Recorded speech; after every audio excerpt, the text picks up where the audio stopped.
All right, everyone. Hi. We're starting White Plume Mountain. It's an old scenario from 33 years ago that got recently ported over to 5th edition for us to play, and we're going to try and finish it out in a night. We may get the end, we may not. We may die before that happens, but we'll see what happens. I'll have everyone introduce their characters real quick. Darren, you want to go ahead and go first? Yes, my character is a long and lean human monk of 8th level who is trying to rid the world of evil. He's a lawful neutral, however, and good. He's trying to create a balance, so he tends to walk that narrow path. Quick with his feet, stealthy, but can punch like an ox. Okay. And then Robert? My character is Rodar Stonefist, a Hill Dwarf cleric of Pelor. Heavy into healing, Black Domain, and he carries a +1 Warhammer of Smackdown. Robin? Hello guys, I'll be playing Ulfar, an arcane cleric. He's always looking for more knowledge. He's a wood elf, and yeah, there's more to tell about him. Sorry about that. I had to switch headphones real quick. Chad, go ahead. Hi, be playing Gesh the Persistent. She's Gold Dragonborn Paladin, 8th level, Oath of Vengeance, strong as an ox, and just about as smart too. All right, and last but not least, Tony. As the party approaches the mountain, at the rear of the party, there's a young human female, about 5'3". She's about 110 pounds with short crop, reddish, dark reddish, almost black hair. And the most noticeable thing about her at this time is this brand new suit of leather armor that she's wearing that has a dark red raven on it. Father's barony, and she has her thoughts to herself as she's walking along, and knowing they're almost to the location they're supposed to go into, she stops for just a moment and she looks at the party member in front of her and goes, I need just a moment, please.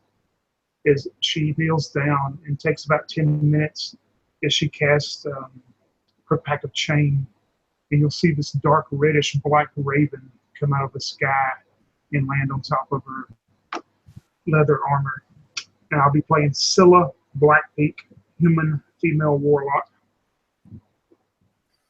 All right. It's going to be an interesting game because we've got three holy men, a monk, and then warlock. So I think it's going to be a nice, fun party to kind of mix it up with there. So you guys climb up the mountain. You kind of look around, and you find this entrance. And like, as you approach, it's almost like the mountain's breathing. There's steam that puffs out, a rush of cold air that goes in, and then a second and more hot air pushes out. It's quite warm and very uncomfortable, but it's nothing you can't handle. As you approach, you kind of find this, like in the muck, you find this like a small doors. You kind of dig around, and it's a little trap door with a little ring. You pull it up, and a staircase heads down. It's a badly rusted staircase, but it still appears to be sturdy. And it's warm and humid down here, but rather foul. No one's been here in a long time. You reach the bottom of the stairs, and with a splash, the floor is submerged beneath a foot of water. So you guys are now in this hallway kind of leading down the corridor, and then it takes a left turn. And you also, because you guys are in the foot of water, your movement's cut down by a third. So anyone who is at 30 feet, you're down to 20 feet. It makes it much harder to sneak and move around. So I'll leave it to you guys. You guys are muted, so.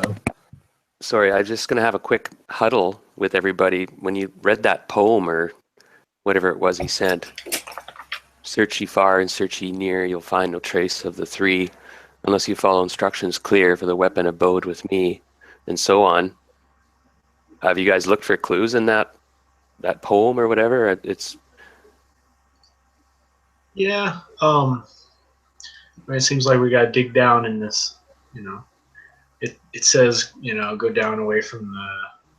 Let me see if I can get back to it. It says something about going down away from the light. Yeah. We're gonna have to dig down in this. To rescue Wave, you must do battle with the beast of the boiling bubble. Cross cavern vast where chainlinks rattle, lies whelm past waterspouts double. Black razor yet remains to be won underneath inverted ziggurat. The garnered think not that you're done, for now you'll find you are caught. I care not former owners brave, what heroes you seek to hire. Though mighty, I'll make each one my slave, or send him to the fire. just sounds more like a warning. Oh yeah. Okay. So you guys kind of round the corner here through this hallway, and you come across this wall of force. You guys have seen like a wall of force before. It's just a straight wall that kind of like glistens, and behind it is this mangy, dirty giant sphinx. It's a large lion with wings and a crown on its head, but it's very mangy and not very regal looking. And he looks at you and says, "You'll need to complete my riddle in order to pass." If you guys want to write this down as I say it. Round she is, yet flat as a board. Altar of the lupine lords. Jewel on black velvet, pearl in the sea, unchanged but e'er-changing eternally.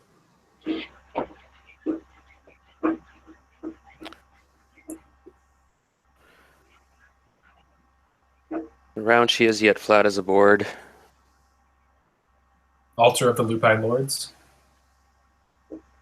Jewel on black velvet, pearl in the sea. Unchanged but e'er-changing eternally.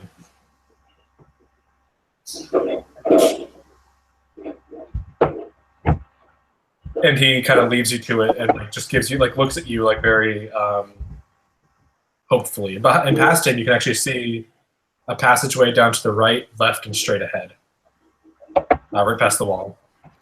Would it be prudent to look for traps at this point, guys? Or any?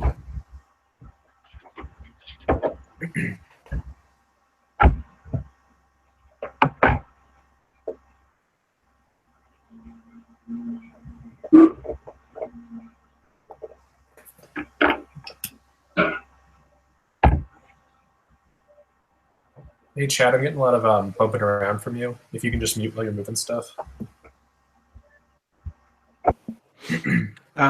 If I understood correctly, there's this kind of force field in front of us blocking the path. Mhm. Or could we take those passages you said without moving through this force field? There's the force field, the Sphinx, and then the three passageways past it. So you'd have to either destroy the force field or answer the riddle in order to get past. And a quick question for my. Oh, go ahead. No worries. Go ahead. For my mapping. We went down the stairs. We turned right and came to a four-way intersection. Turn left. It's a three-way. I guess it goes three ways past here. Okay.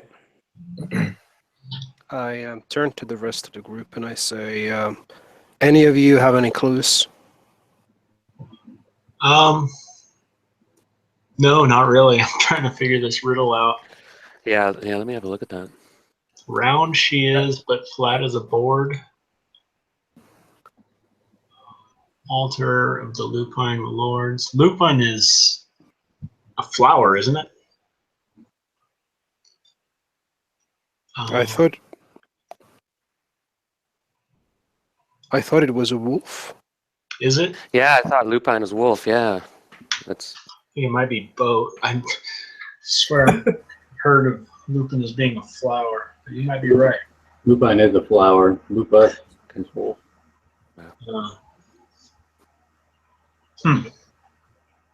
Okay. Jewel of black velvet, pearl of the sea. Jewel on black velvet. Jewel on black velvet, pearl of the sea. Okay. Is it something about the? Well, unchanged yet ever changing eternally. and there's a sphinx there. Mhm. Is it alive or something, or Yeah, animated? he's animated. He's just very dirty and grungy looking. Is there anything around here that's kind of round but flat, like what I'm guessing an altar? No, it's very. Everything here is just like flat stone kind of face. You have that buck that you guys are walking through that's making it kind of hard to move, but Okay. there's nothing else here on the wall. There's no decoration. Does this force field seems like it's a powerful thing to me? Yeah, you're an arcane cleric. You've been around the block a few times. You can tell that it's definitely it's a force field, and it's not the strongest you've ever seen, but still enough to stop you kind of from passing. I will turn to my comrades and I will say, "Step back. Let me try something," and I'll cast Dispel Magic at it. So Okay. as you dispel, Ready for attack? yeah, as you dispel the magic, the Sphinx gives you an angry look, and he's going to attack you. Go ahead and roll initiative. The answer was the moon, by the way. Ah. Okay, that makes sense. Of course it does. Damn. Now that I know that It feels so stupid after a riddle you don't get, right? I hate riddles. Oh, Yeah, go ahead and just drop your initiative in the sidebar there.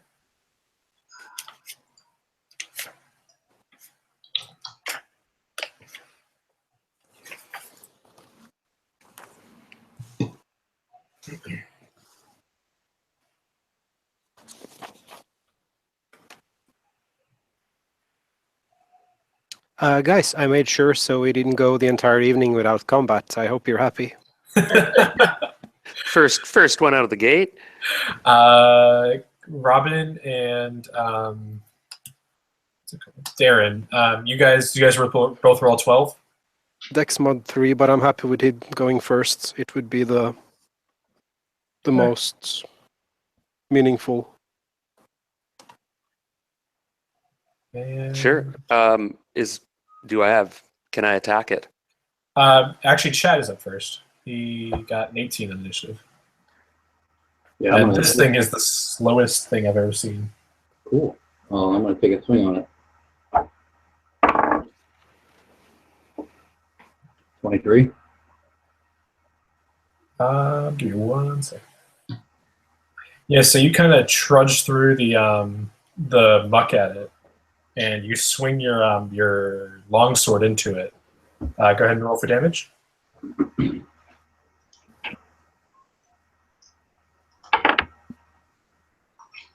15. 15. Yeah.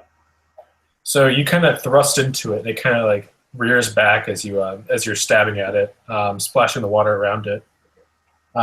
Immediately after you hit it, though, it is going to take a attack at you. Okay. I do get a second attack. Okay, go ahead and do the second attack then. 18. 18. That hits.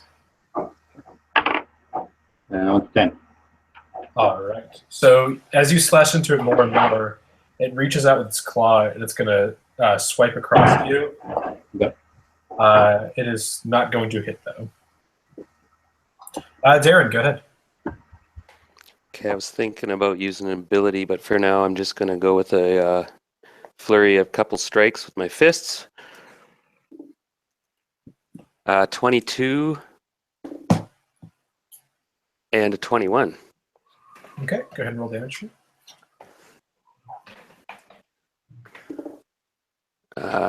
8 and 4. 8 and 4. All right. So you guys keep hitting into it. You're moving through the water. I think you can actually run on water, if I'm not mistaken, at level 8. So you're kind of a little bit higher than everyone else.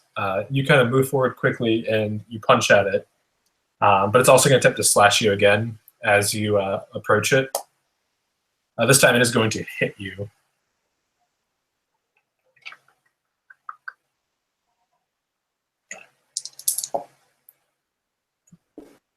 Um, 9 damage. as it raises up its large lion-like claw. And, Was that on slashes at Garrett? you. Darren, yeah, that was on you. Okay, yeah. Garrett. 9 damage. Gotcha.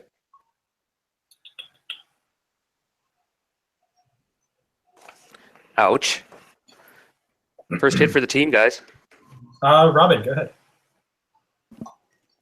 I'm not sure how strong this creature is, so I will try just firebolt it Okay. first. See if I can do any damage. That's going to be a 23 to hit. That hits. And you can't see my dice rolls. I rolled 2 10s on the dice stream. So that's going to be plus my modifier, 25 fire damage. All right. I'm on So his side. you move quickly up, and you just kind of give it a burst from your. No, actually, I'm standing where I originally stood. I'm not too keen to move too close to this thing. You give it a blast, and it rears back. And as it comes crashing down, it's going to go for Chad again. Chad is going to hit you that time. Take 18 damage. Ouch. This thing hits like a truck. And then, Robert, go ahead. All right. I'm going to move up and attack with my Warhammer. So I strike out for a 20 versus AC. As you approach, it kind of raises its paw up, and a shield kind of comes out of its paw as it just stops your hammer from striking. It casts shield for those of you that can tell. All right. Well, that's it for me then. Tony, go ahead. Scylla standing at the back of the party and is trying to figure out the riddle, and when the party member did what he did, being a cleric, of course, she thinks to herself as her raven whispers in her ear something. She giggles to herself, and knowing that maybe this is some magical type illusion or some apparition, even though it has damaged some of the party members, she thinks back to a story that her father told her as a young child of a black dragon. And she's going to effectively cast minor illusion. And her party members, of course, will hear this and probably maybe turn to it too. But the creature there that's in front of them is going to hear this sound of a black dragon that's coming from behind it to try to distract it.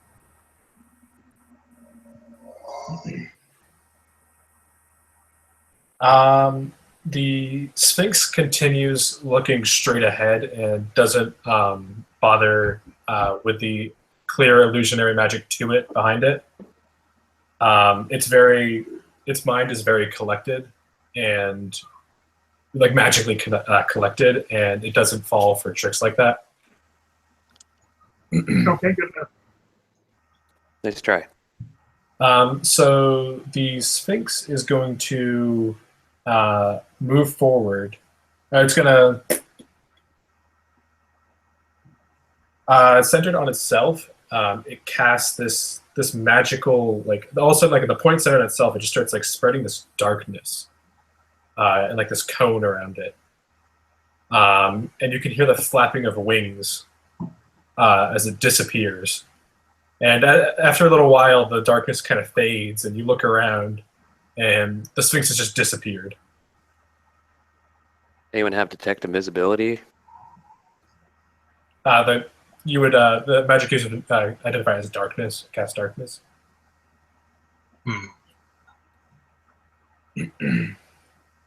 Oh, so there's a sphere of darkness? Yeah, there was a sphere of darkness as it left away from you guys. The sphere kind of disappeared as it lost its concentration of it. And you're now left with passes to your right, left, and then straight ahead of you. Did we kill it? You guys can make a perception check for me. Yeah, let's do perception. When you say that, Scylla giggles at you and goes, "No, it was the black dragon. Scared it off." Maybe. I, 22 perception. Looking around for it. But we are not covered by this darkness field at the moment. No, it disappeared after a few seconds. Okay. Yeah, I don't think we killed it. I think this thing just took off Right. and warned its master or something. I rolled a 22 for perception. You could definitely hear it heading down one of the passageways. Not really sure which one, but you can see a blood trail in the water a little bit, kind of fading out from like the spot where it was killed or it was struck. But none of the Yeah. hallways really have any clear like blood path or anything like that. Okay. You can certainly attain that it was a real sphinx. It wasn't a phony. All right. Well, which way do you guys want to go? And should I say this too? Check for traps. Yeah. Well, tell me which way you'd like to go first, and then Which way goes deeper into the mountain? they are all equal-looking paths. The right one kind of goes like an angle. The left one kind of goes at an angle, and the one in front of you is just straight. But they're all carved stone passageways. And do we know which way the Sphinx went? You have no clue. How are you feeling, Gareth? You took a blow there. Yeah, I got a bit of a black eye here, definitely. My head's ringing. Do you need anybody need healing before we move on? I'm down 9 points, so I'm doing okay. I think And Chad took the harder hit there. Yeah, I took 18 points, but I'm still at 56. and I do have a few potions of healing, which I'll use up before we could go to your spells, or do you want to use your spells first? Potion's probably better. Okay. No. Appreciate it. Yeah, I'll use them definitely. I can get more. Yeah, I don't think we're gonna be around long enough to do any long rests or anything. So Congratulations, you solved the riddle. The hard way. Got a bit bloody. the moon. So yeah, you guys go ahead and let me know which way you want to go. Whose point? I'll take one. Looks like Robin's got to dip out real quick, so Tops a minute or so. I'm just gonna quickly reboot because the Windows update is forcing me to do it sooner or later. Actually, you might. I'll probably take. I could take point. I'm a monk. I could move. I have stealth and stuff. Okay, that's better plan. Okay. Actually, you know what? I can cast aid on everybody if you'd like because that lasts 8 hours. If you guys want to do that first. I kneel down and accept the wafer.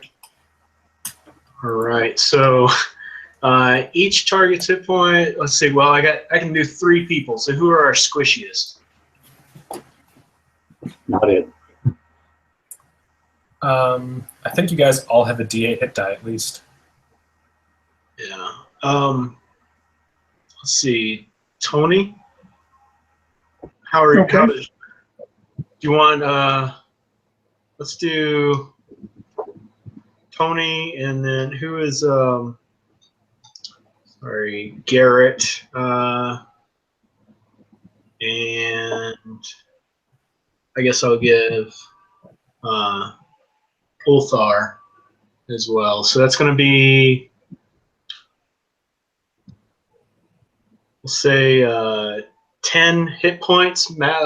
So your hit point maximum goes up 10, and your current hit points also increase by 10. So whatever you're Awesome. at, Okay. increase by 10. And then we'll tell Ulthar when he gets back. A quick question: a potion of healing, is that 1 die 10? That's a 2d4 plus 2.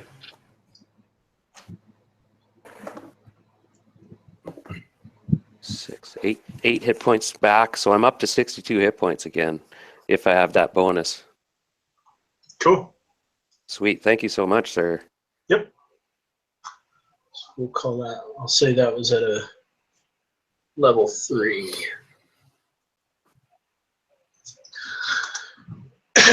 All right, which way are we going to go? Point man, you got a hunch? You smell something. Which place smells less foul, as they say? With your perception check from before, they all smell equally foul. Let's take the center one, perhaps, so we don't get going in circles. Perfect. All right. Does one of them go down? They're all level with water in them, right? They're all level with that water.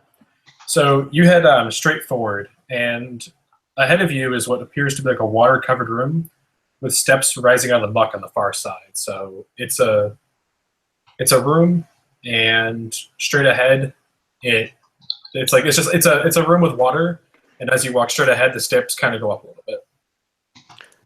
Unoccupied room. For now. Do we have a light source? Like, what's the light source in the room, in the hallways? I don't know. I think most of you guys have dark vision, right? I hope so. Not the No, I human, don't. I think. No, I don't. Stick my foot in my mouth. If not, I assume you lit a torch as you went in. Yeah, let's light some torches. Or cast light, something like that. Okay. Yeah, this room kind of lights up or kind of looks in the shade of gray. And you can kind of see it's just how big is it? It's like a 30 by 30 room with steps on the other side of it. And it's covered in water, though, still, right? Mhm. Yeah.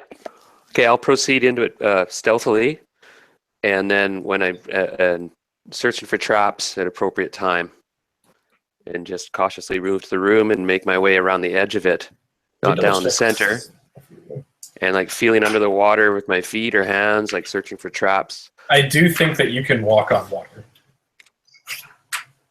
Cool. At your level. I got the Jesus thing. I have to double check.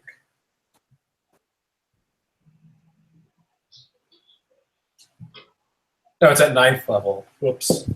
Yeah. Okay. I don't have that. Okay. So you're slowly moving forward. Are you going to keep moving forward then?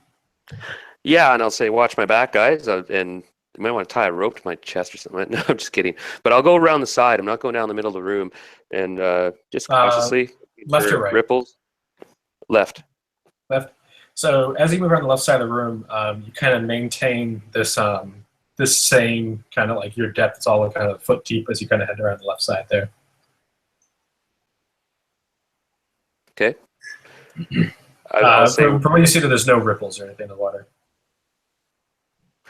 I'll just tell those guys, stay over there, and I'll go all the way to the steps and carefully search the steps for some sort of mechanism or slide and I'm looking around the room to see if there's any sort of levers or something observing us. The ceiling's empty. Nope, you got nothing in there. It's a very barren room besides the water. So I get the steps, I look where they lead, and I motion these guys, they all clear, follow my path where I went. Actually, as you kind of follow on the left side of the room there, as you kind of get halfway across as you're scooting on the left side, you take a step and you drop. I'm going to need you to make a save for me. That's 20 die with my dexterity. Well, it's not going to be a dex save.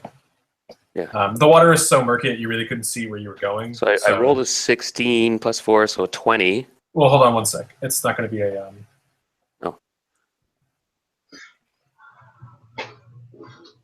Wisdom saving throw for me, please.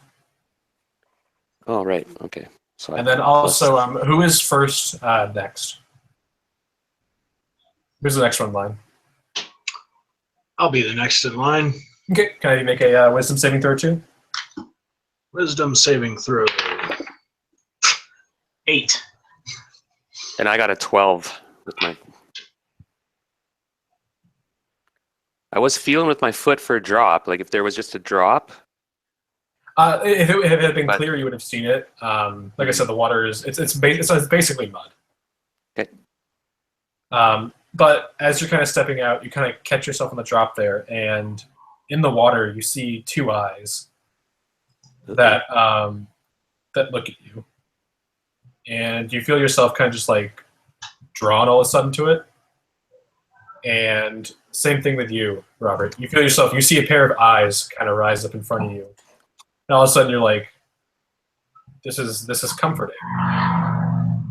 I do have an immunity. Hold. You good, Robert? Yeah, I got a freaking motorcycle outside my window here. Sorry about that. I'm muting my microphone now. Do you have immunities to charm? You're a what elf, right? What elf? I'm a human. You're human? Yes, I am. But I thought monks had immunity to charm and sleep. Thanks, level 13. Yeah, it's okay. Yeah. I don't know how I know that. I've never played a monk before. No, you're right. Yeah, you're right. It becomes, yeah. Okay. So you kind of notice this and you kind of take the step forward and jump into the water with it. And you see like this, it's a very like, it's like a plant almost. It looks just like seaweed. And it kind of shape shifts into like this like almost like feminine form for you. You ever see Old Greg? It's a sketch with Old Greg in it. No. Okay.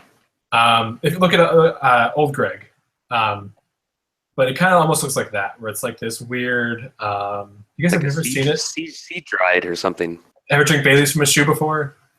No. No. Yeah, kind of. It's a sea dryad basically, and as you guys, both of you guys, kind of step in the water with it, and instead of holding your breath as you step in, you take a large inhale, like you're on land, and then we'll have you guys roll initiative.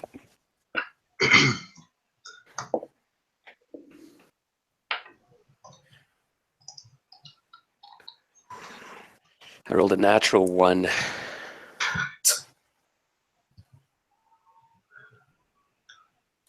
Do you want all of us to roll, Michael? Yeah, all you guys. You guys did you roll a 1 as well? Yeah. I rolled a 1. I rolled a 1 as well.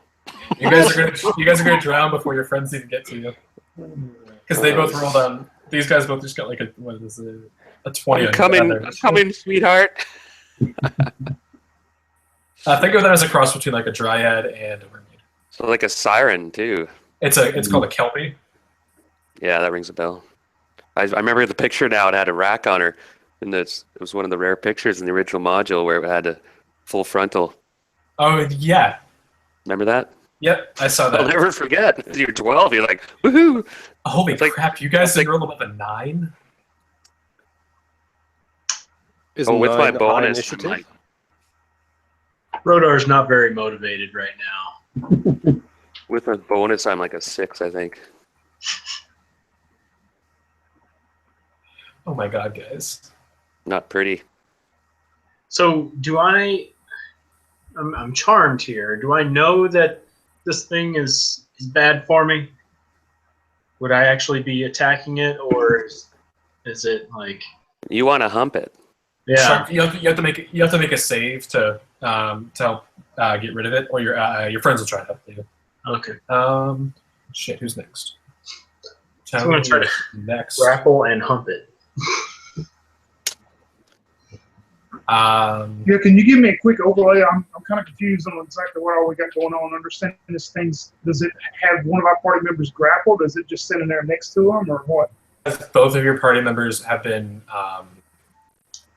charmed by like a pair of eyes. You guys kind of see like two clumps of seaweed staring directly at your party members in this puddle here in the water. And Okay. Robert and Darren, you guys do notice that this room is deceptively kind of deep. It's much deeper towards the center. Especially when we fell in the water. Disappeared. Yeah, the left side around is flat up until there's a little hole right there until it goes farther. Sorry. And then Chad is okay. Yeah, I'm just at this point, Scylla not knowing what we have or what's going on, being in the back. I'm just going to hold action. I'm not doing anything right now. The Kelpies go up first. So. Oh, I'm sorry. I thought you said a moment ago it was my turn. I'm sorry. No, yeah, sorry. So the Kelpie kind of stares at you guys, as you kind of pull forward, and it's going to kind of just stare at you and almost maintain concentration on you. But it kind of takes, like I said, a more feminine kind of figure to it. Can I have you, and that is it for now. Actually, they're both gonna make an attack on you. So, Robert, the first one's gonna attack you. Okay. And it's going to hit. Go ahead and take 11 damage from that. And then the one on you is also going to hit Darren. So go ahead and take another 11. Robert, you can go ahead and make a saving throw for me. Wisdom? Yep. There we go. That's a little better. 18. That'll do. You kind of catch yourself. Like, you take a big inhale as you get this water, but you kind of like come to your senses all of a sudden and open your eyes, and you see like this huge, this, not huge, just a large like plant like staring at you. As you have like this lung full of water. Okay. Tony, that would take your whole turn to kind of go out of that trance. Yeah. Tony, you notice that your party members are now there's splashing in the water in front of you, and one of your party members has now kind of almost come to their senses and they're trying to splash away. And as I see this thing emerge a little bit more and get a better view on it from where I'm at, Sola whispers something to a raven, and as she does, she also makes enough room that she can see that she has enough room between the space of her party members, and this beam of crackling energy just crackles out from the raven's eyes as it shoots straight towards this seaweed-looking thing. And as it does, I'm going to cast an Eldritch Blast on it. Okay. And it's going to be 17 plus That hits, yeah. 7, so 27. Plus 7. To do, I've got plus 7 attack, so I do 11 force damage. Okay, and that was the 2d10, right? Yep. Okay. So striking the first one, that had a hold on Robert there, because that'd be the closest one. You kind of blast into it, and it kind of shifts. Do you have any modifiers on it that shift moves or anything like that? No, it doesn't move anymore. Okay. It just takes that damage. Okay, so you kind of blast into it, and it shifts a little bit, clearly disturbed by you interrupting its meal. Darren, go ahead. Can you make a wisdom saving throw for me? Yeah, I guess I just have to make my roll, right? Yep. Yeah, that's going to be an 8. You take another breath immediately, filling your lungs with more water. And you're starting to drown, basically. You've inhaled more and more water here.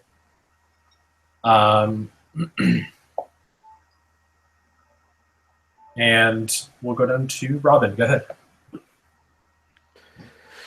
Yeah, I take note that some of my teammates are not doing too well. I turn to the girl and I say, keep out of the water, child.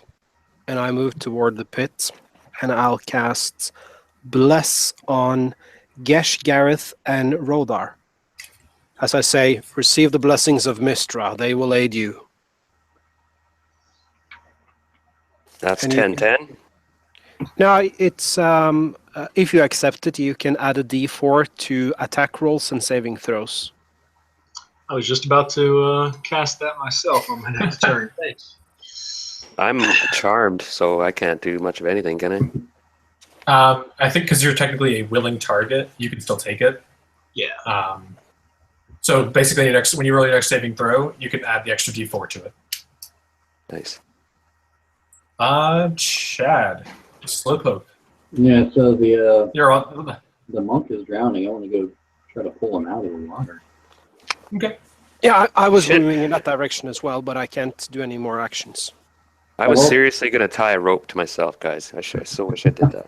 You made the joke, and I'm like, Not a Go bad ahead. idea. Yeah, I'm going to pull him out. I also have the benefit of my aura of protection, so he gets a +4 to his saving throws next round. so you reach down, you pull him out, as you kind of like shuffle through the water and kind of follow the path he did. You shuffle through and you kind of reach in the water and you feel around for him, you pull him out, as he's coughing and sputtering up all this water, all this murky, gross water. but he's still staring at this Kelpie as it looks into his eyes. No, I love her.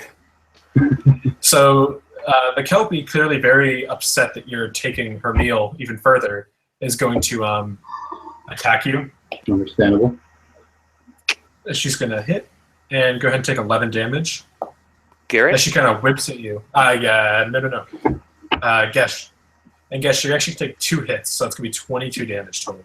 As this thing kind of moves, it kind of almost like a snake maybe, kind of like slithers up and like it's like slams into you with this like large wet mass of seaweed. And Robert, the one in front of you is very, very unhappy that you're trying to run away, and it's going to try and like grapple you and kind of like wrap its seaweed around your legs and pull at you, but you kind of manage to like kick it away and pull away from it. Robert, go ahead. I'm not really very happy about it trying to grab me, so I'm gonna raise my warhammer above my head and try to bring it down on top of it. You have to make that with a disadvantage. Oh no, really? Because you are underwater. You're underwater right now. Oh, okay. I believe you still are. You can probably get yourself out easily enough. Stand up. You can add the D4 as well. Is it too? It's like it's the one. There's like a foot, and then it just drops to like 15. Oh, okay. All right. Let me try to. Well, can I move back and? Will that be a move action? All right. Yeah, that'd be a move. Okay. Do I need to roll anything for it, or is it just okay? Cool. I'm gonna move back and then try to attack it. And this time I'm going to use my Divine Strike as well. What does that do? So once per turn, I can add 1d8 radiant damage to my Warhammer. So it'll be 2d8 plus 4. Can you separate the damage for me, please? What's that? Can you tell me the D8 for the bludgeoning and the D8 for radiant? Just separately? Yeah, I will. Okay, so that's going to be 24 versus AC. That hits. All right, and then... Nice. So 7 for bludgeoning and 3 for radiant plus 4. So 14 total. 14 total? Yep. Okay. So you hit into it with a warhammer, and the initial impact doesn't really hurt it too much, but the radiant kind of afterblast definitely feels like it dealt its full damage to it. Oh, okay. As in, like, the bludgeoning didn't do too much. Huh. Because it's a plant. But yeah, you definitely hurt it with that radiant damage there. You might want to do some other type of damage. Okay, cool. Tony, go ahead. Yeah, same thing. She's sitting back there and knowing she has a line of sight on that one that she struck before. She's going to have her Raven shoot out an Eldritch Blast through him. And that's going to be, wow, another good roll. It's like 25 to hit, and it'll do the 11 damage again. Same amount, force damage. All right, so by the way, actually, Eldritch Blast, when you attack with it, it deals 2 different bolts. So I think you have to roll them separately. Firebolt deals it all as once. Yeah, and you can add the modifier twice. Well, I can create more than one beam if I want to, correct? At Is fifth it? level. But it's not, I don't have 5th level spells. Mine stops at 4th for now. That would, it says it's Yeah, you should be. You are at least 5th level, so you get the ability to do the 2 separate beams. Okay. It matters on your level. Well, I got you. That was the first one. And the next one, ooh, that's going to be a bad miss. That'll be like a 6 to hit. No, that one is dead. So yeah, you do get 2 of them. All your cantrips get buffed. Okay, yeah. So just the first one hit is the second one flies on by. And what's very good with the Warlock's one is that you can add the charisma modifier twice. Yeah, the Warlocks are an Eldritch Blast machine. I love it. So you blast into this one even further. This one's now starting to look quite upset that you guys keep hitting it. Darren, go ahead. Can you make a saving throw for me? And I With get the additional plus die 1. for bonus. Yeah. So you get D20 plus 1 plus your modifier plus 1 plus D4. 27. I think that succeeds. So I wrote, yeah. So I'm like a bit jaded lover at this point. So all of a sudden You you're tried like, to drown me. all of a sudden you're like, she tried to drown me. And you're like, you come out of it real quick, and you're just like, you're coughing up all this water as the Dragonborn is like hauling you out. Robin, go ahead. Yeah, now that I see that the monk is safe, I will go back to stopping this creature from flirting with my friends. I will firebolt her again. That's one way to do it. Shotgun in the face. Ah, that was a 4 on the die, but I have +8. 12 damage? No, 12 to hit. Nope. You kind of fire it, it kind of fizzles as it hits in the water to the side of it a little bit. And Chad, go ahead. Yeah, not too pleased to get swatted at him. I turn around and take 2 strikes at him.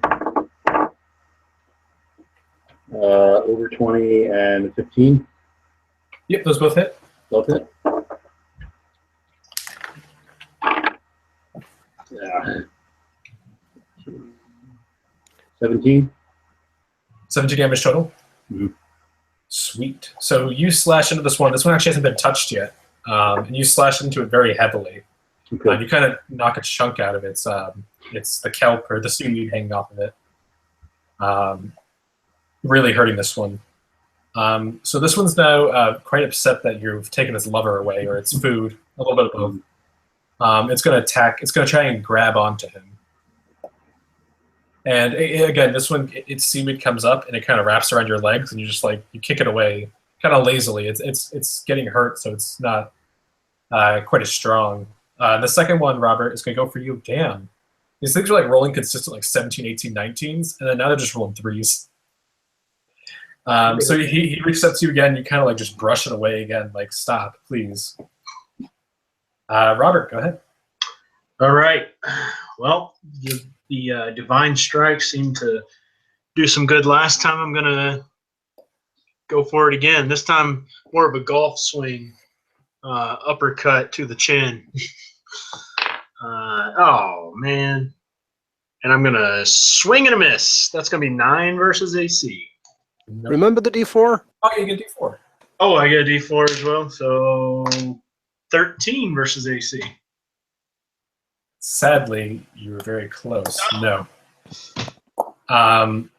You kind of swing at it and you just like barely miss and kind of splash the water right in front of it. All Tony, right. go ahead. I'm assuming this thing is a weakness against fire. Yeah, same thing. You'll see Scylla do the same thing with the Eldritch Blast towards. Double Eldritch. Let's see, the first one's going to hit. It's going to be like 26 to hit. Okay. And it'll do 6 damage. And the second one's going to be a miss again, probably. You said we needed a 14. I got a 13 also. Yep. Yeah, it's going to barely miss then.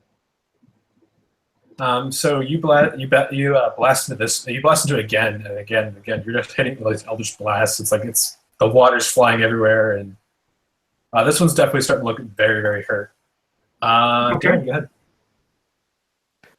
Very hurt. So I don't know what to think now. I've come to my senses, and I guess The one that's in front of you. The one that's in front of you has not. It's only taken the 1 hit, or the 2 hits from Chad.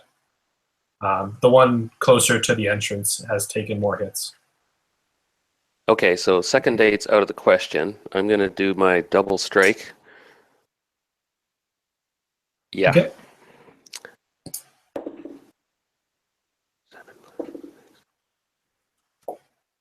I got a 13, but the second one definitely hit. Did you add the D4 to it? No, I did not. So that would be 13 plus 2 is 15. Yeah. So both hit. Yeah, and damage would be 6 and 6. I'm rolling ones, people.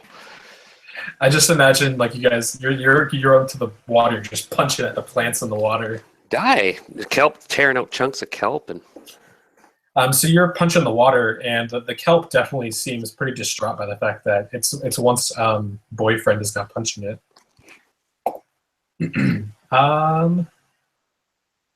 Robin, up to you. Go ahead. Yeah. How are my teammates looking? Are any of you severely damaged at this point? Yeah, I'm down 30 points. Down 30 points.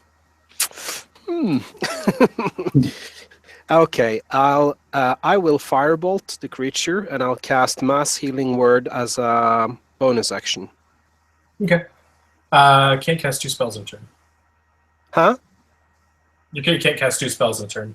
I don't. I cast a cantrip and a spell. And that's allowed. Is it? Yeah.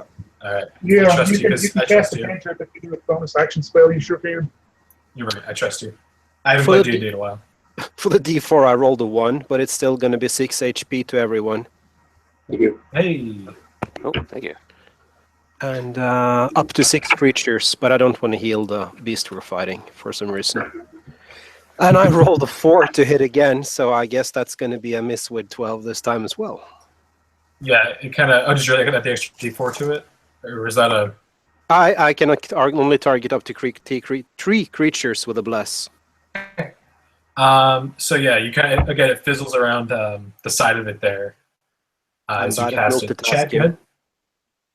ahead. Yell at your Yeah, friends I'm gonna, to stop dying and trying to kill everything else as well. Go ahead. yeah. I'm gonna swing again on the same one that I hit last time. Still got the +4. Yeah, like 24 and 21. Yeah, those both hit.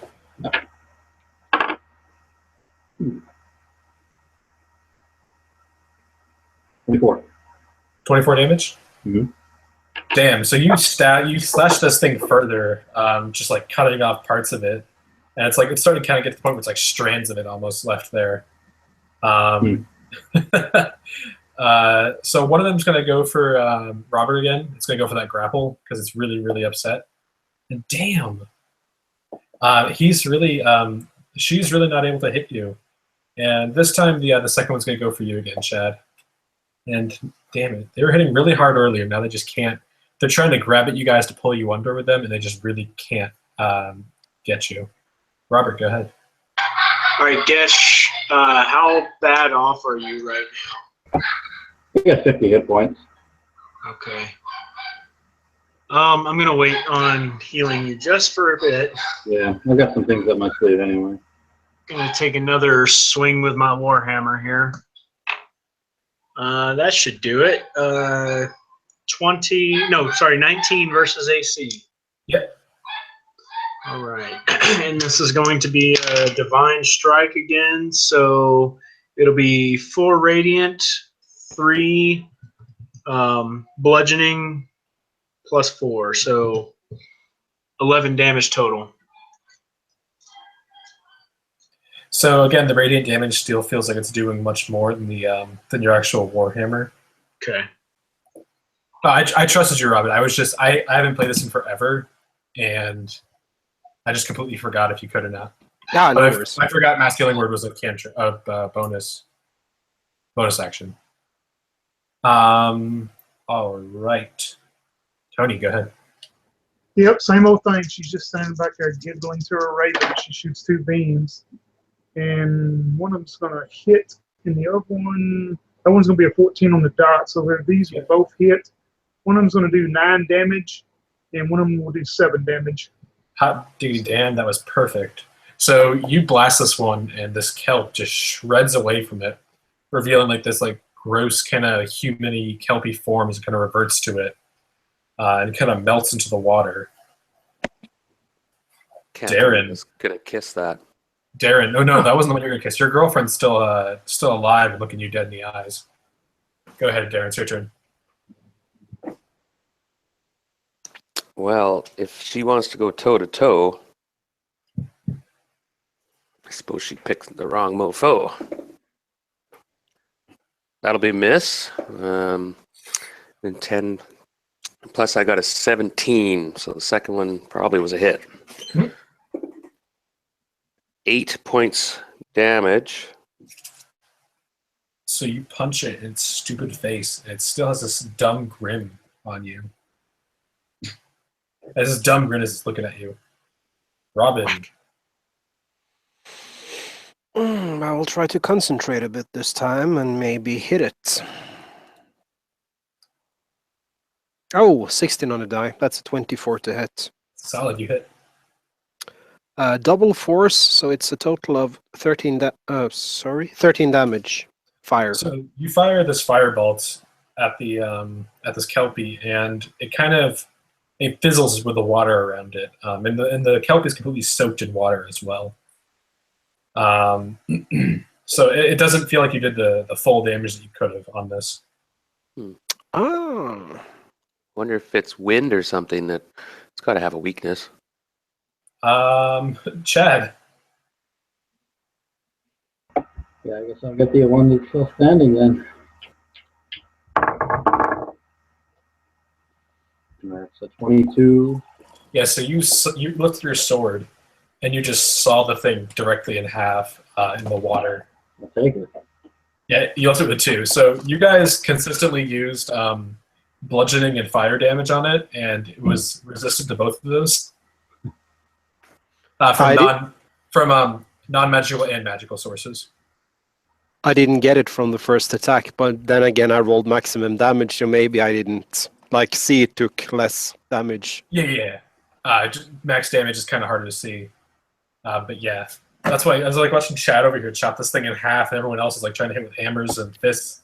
Yeah, got to slash But it. yeah, so these things kind of dissipate in the water, like belly up, almost like a fish. And yes, I missed the page. Sorry. And you can see like a small chamber, almost like as you kind of like look around now more carefully, you can see a small like island over in the corner.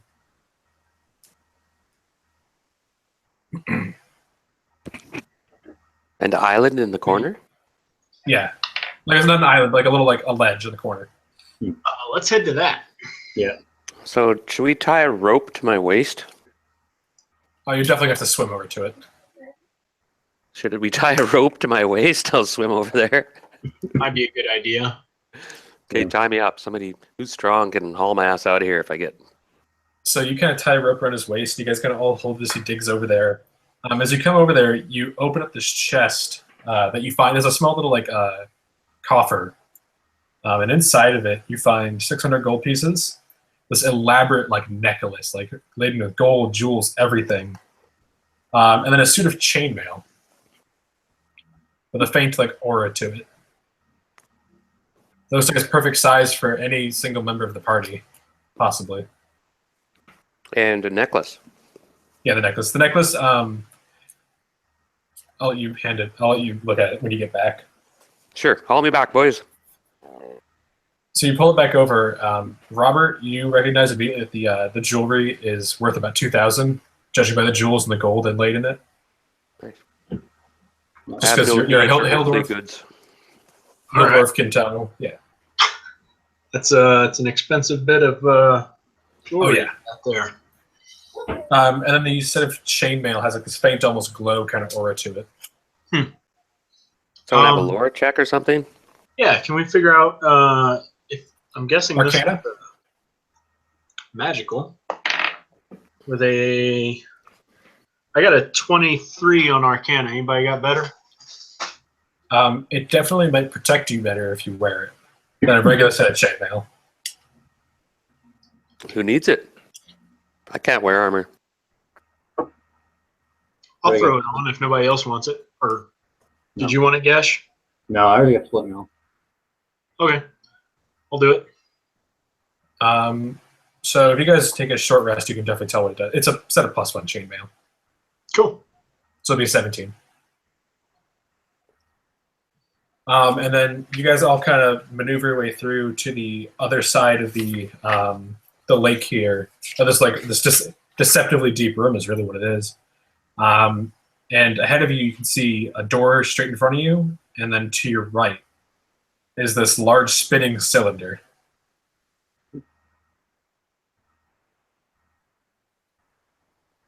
So you can take the door with a large spinning cylinder. Okay, let's describe this a bit more. We went up the stairs out of the You room. go up the stairs, and like I said, there's straight ahead of you. There's just a plain door. Right. And then there's a stone corridor that changes abruptly into a spinning cylinder, apparently made of some light-colored material. The inner surface rotates rapidly, and it's painted like a dizzying black and white spiral pattern, and it glistens in the light. Is it like the spinning cylinder, like in a carnival, where you walk through it and it's spinning? It's exactly like that, but it kind of glistens a little bit. Don't look at it. I fear that device will teleport us somewhere, so I suggest we take the door first. Yeah, open the door. So you open this first door here, and immediately behind it, there's another door. Look for traps. Okay.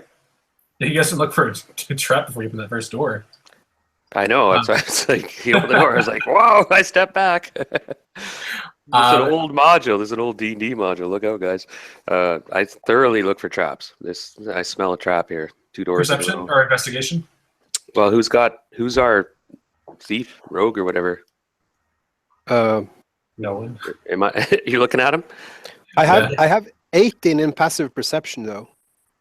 That's probably better than mine. Yeah, you can definitely tell there's no traps here. It's just a door. Oh, I've got 8 as well, I think. Okay. Stand back, lads. And I listen. You hear nothing behind the door. All right. Is it locked? No, it's unlocked. It just opens. Okay, I open the door. There's a third door behind it. Look for traps. Nothing. I make a point by keeping the previous doors open as he opens new doors, so we're not locked in this really, really small room with a lot of doors on each side. That's a good call. As you open the final door, though, you get this blast of almost heat from in front of you. And in front of you is this almost like a bubble. It's literally just a bubble that leads as a small. It's a line. It's just a larger bubble room. Like, you guys ever see SpongeBob, like Sandy's Treehouse? It's kind of like that. It's just a large dome, but it looks like it's made of water almost. So it's magically suspended, but it leads straight in front, and it's quite warm in here. So we're in a large chamber or something with a bubble in front of us. Can we see anything inside this bubble? Well, yeah, actually, about 30 feet in front of you, in this dome is a massive crab. Just looking at you. It's got this one of its claws has these runes on it. But this thing is huge. It's huge sized. It's enormous. Sorry, what is it? It's a crab. It's a crab. Crab. It's a huge crab. It's And massive. it's in the sphere of water, which is inside a room. The water is being held outside the room. The bubble inside is completely dry. But it's still quite warm in here. So there's water all around us, or around the room, magically being kept in some spherical stasis. Yeah. Is the crab animated, or is it actually moving like it appears? It's to be alive? Yeah, it's kind of it's doing it's staring at you and Okay. and behind it you can see a chest. So it wants to eat us. I think we want to make sure it doesn't break whatever's holding back the water. I don't want to drown in here. Is there exit from the room? On the other side, is there doors or is there a way out? No. It appears to And be the a water- dead end. The water in here is actually it's completely clear, actually, the water outside the dome here, and it's bubbling very rapidly. Increasing? No, it's just rapidly Okay. bubbling. It's quickly bubbling. So it's boiling? Like it's boiling, yeah. Oh, hey, wasn't there a thing in the little letter earlier? Let me see if I can find that. Yeah, I don't know if I do it. It's up in the poem. To rescue Wave, you must do battle with the beast in the boiling bubble. Yeah, guess we're gonna have to battle this crab. So this wave thing is a magic item or something. Yes, it is a legendary weapon. Ooh. Now, like you said, we don't want to collapse this room in boiling water. And do we have to enter the water? Shit. No. It's like a small corridor and then the dome. Can we boil the crab? Can we figure out a way to put the crab in the boiling water and cook it? And eat? Can I have a perception check from you? Yeah. That's going to be 17. Yeah, so kind of looking at this, like it's this bubble more. It's like an elastic skin almost. It's kind of holding the water back. Is there a place that we could stand where we could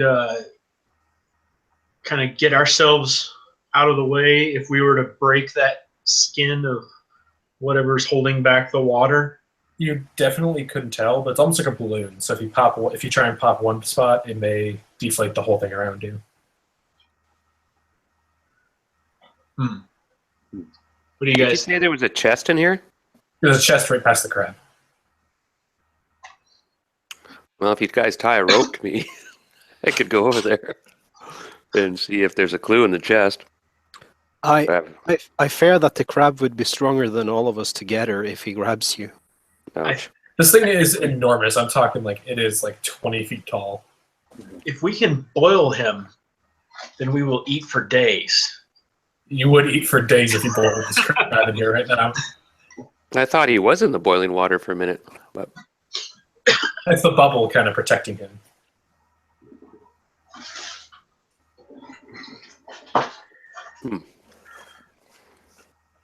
Well, we can burst the bubble and then close the door really. Yeah.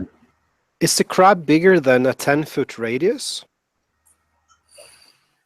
Like 20 feet across? he said It's it was like 20 feet. it's like 20 feet across. It's huge. Oh, okay. What are you cooking up, Robin?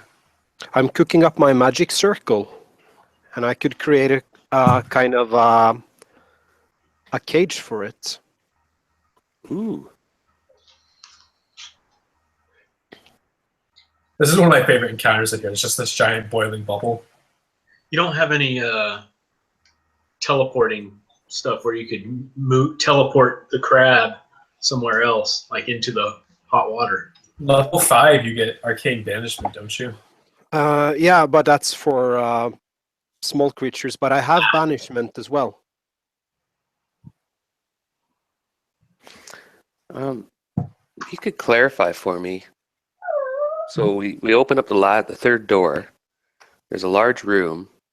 It's got a chest across, and I'm just having trouble envisioning. Okay, it's not. The room is the bubble. Like, you can see like cave walls like far outside the bubble, but it's like an elastic, almost it's a balloon almost.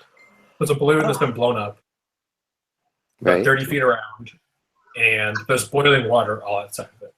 Oh, With we're a crab. inside the bubble with the crab. Yeah. I'm Okay, sorry. that's- I'm sorry. Okay. And I'm sorry, the it's crab, weird. what's holding the crab back at this point then? Well, you guys, it's a small little corridor leading up to. So there's you walk in, there's like a 5-foot wide little corridor, and then it becomes the room. So it's So- waiting for us to come in, daring us to go to the chest or something. It's It just snips at you provocatively. okay. Okay. So we have to transfer. Can we drop the floor out of from under it somehow? Could drop all around it is boiling water Mhm. in this sphere. Is there some way to push the crab in the sphere, like you were saying, banishment or something? Now back to that outside before we went in the room. There was that turning disc with the illusion, whatever optic on it. Well, it's a little tube that heads up. You ever been in a funhouse before where they have one of those things? Yeah, the big disc that has like the kaleidoscope effect. Mm. It The hallway spins. continues on the other side of it. It's just there's like a large spinny tube. You guys, is that connected, do you think, with this room at all? This spinning sphere?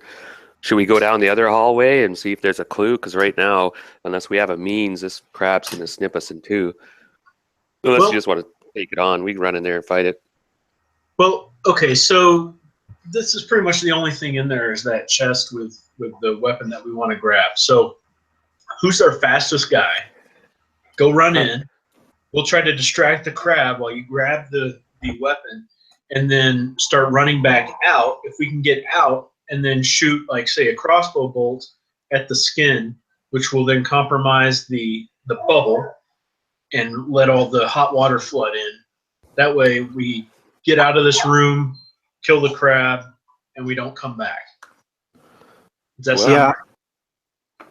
right? I agree with your ID, but I assume there's a reason there are 3 doors. I guess that work as 3 seals to keep the water out from the rest of here. So the pressure is going to be kind of terrible if we are inside the bubble when it breaks.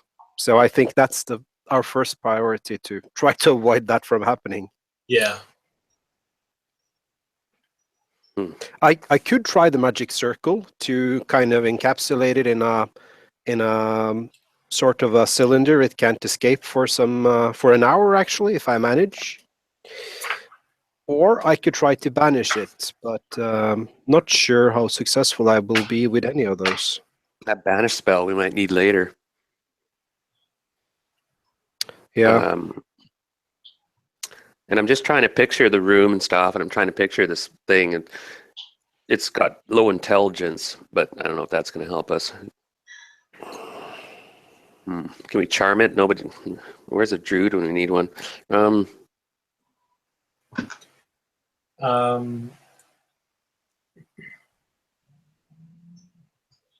Yeah, because we don't want to be flooded with boiling water. You're absolutely right.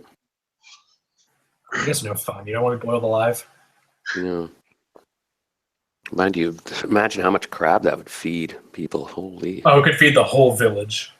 Like I said, this is one of the coolest encounters in here. Like I love this. Like it's a boiling lake almost. And it's just like it's a cool one to figure out. We need some lemon juice, some butter. This will be good. Now I really want crab. Okay, guys, let's think for a minute. We got is trickery an option? Is magic, or is it just brute force? But this module's full of riddles and tricks. I think we're just gonna have You could just stab it like you did earlier. Yeah. Like the Sphinx. What is this circle deal that you're talking about, Robin, that you can do? The magic circle. They can't. The creature can't willingly enter a circle. Has disadvantage on attacks roll against creatures within a cylinder. And I can also sort of revert the cylinder to encase the creature, creating kind of a tank to it. so yeah, it can't move. Yeah, you can either cast it so it can't move in the circle or it can't move out. So, and silly quick question, was there any subtle clue in that poem about this? Because it mentioned to get wave and Yeah, they just said wave is in the chest and the in beast the boiling, boiling bubble. Yeah. could we lasso the chest? That's a long shot. Well, group safety meeting. What do you guys think? I think the fastest person should go for the chest while the rest of us distract the crab. Maybe we won't try to break the boiling bubble. Just try to get the chest and get out as quick as possible. I don't think the crab can fit through the doorway, right? Well, considering I'm the fastest individual probably here. I do believe the monk is fast as fuck. Plus 15 feet. Yeah, plus but I have some reservations being the one. But he says, I agree for this mission. I'll run in there. Now that's assuming the chest is not trapped. I can volunteer to keep the door closest to the dungeon open for you guys. Well, Thank you. perfect. I'll stay here, and if something bad happens, I can get out. Oops, I accidentally closed it. Okay, I'm gonna use my Step of the Wind feature. That'll give me an extra 5 feet, and I'll say, "All right, guys, I'll be running back like all the fiends of Hades are on my heel." In other words, a 13-ton crab. So step of the wind, you spend a key point, and you can dash. So you can literally double your speed. So you can move 105 feet in a round. Okay, that's what. Okay, then that would make me a lot quicker. Yeah. All right, I'll spend my key point. Okay, ready with your spells, everyone, and weapons. If it comes down, we'll have to just scrap this thing, right? So. My bless is now gone, but I can cast guidance on you as a cantrip, and you can add a D4 to one ability check of your choice within the next minute. Guidance is stupid good. Yep. Oh, cool. And that step of the wind is what I'm looking at. Also, that's where I can walk on water and stuff too. But I use my key point and I run like a son of a gun. Unarmed movement is what lets you run across water. Step of the wind lets you double your jump distance. But it also says you move along vertical surfaces and across liquids until the end of the turn. Are we looking at the same? I'm looking at the player's handbook right now. Okay, that's just under my. Okay. No, fair enough. You're the DM. Yeah. And I haven't taken a monk, so he has it here though. It's just for this turn. I can go across liquids. Anyway, no liquids. I run. Can I physically grab the whole chest and run with it? It's massive. So I run up. Is it trapped? And is the crab going to run at me? I'm not going to let you search for traps simply because you're trying to move as fast as you can. Right. Well, guys, you got my back. And you're guided. I kicked the lid open. There's no luck rolls in this. So you slam this lid open, and inside there's gems. There's what else is in here? There's like special stones. There's this pair of goggles, but on top is this. There's a massive gem in there. By the way, it's like an ostrich egg. And then there's the trident adorned with like a sea serpent and like a narwhal horn at the top. Nice. All right, guys, real quick. You got to tell me what to grab. What's the crab do, by the way, at this point? I ran out there, you ran past it. It didn't see you, but if you wait around, it's going to get an attack on you. Yeah. Maybe the trident could be a weapon against the crab. Would that be an exotic weapon or a martial weapon? What kind of weapon is that? I don't know. But in your head, the second the trident, you say, you hear someone go, "Hey, buddy, help me out." Wow, really? Okay, I grab trident and run like a motherfucker. I mean, mother mofo. Use my language. This is a kid-friendly channel. Excuse you. Yeah, I'm sorry. No one's actually watching right now. I'm the only one watching it because I left it open in my browser. So Sorry about that. It won't happen again. No, I don't mind. So you grab this trident, and it says, "Hey, you worship a water god, right?" I cannot lie, but I respect all gods, even those of the Aqua realm. So it says, "Whoa there! We're not going to jive if you're some Joe Schmo worshiping some unforsaken god. On the spot, tell me right here, right now." Holy shit! Hold on. I have 5 fucking books open. Guys, I need a water god. Sorry, I wasn't prepped. Will you worship Talos for me? Is Talos a just god? Does he forsake evil? Will you worship Talos for me? It asks again. I'm trying to remember Talos. I accept your charge. You can feel the trident say, "Good enough." And do you have the DMG? I do. A digital copy, not open. A digital copy? How would you have that? Don't ask those questions. Page 218. Okay, sorry, I just got this from the D&D site, so it was the DM guide, that version. Oh, that's not the full version. No, I doubt it. I'll send a picture. Get the fuck off. Get off. It's standing on. Stop. Is that cat in the counter?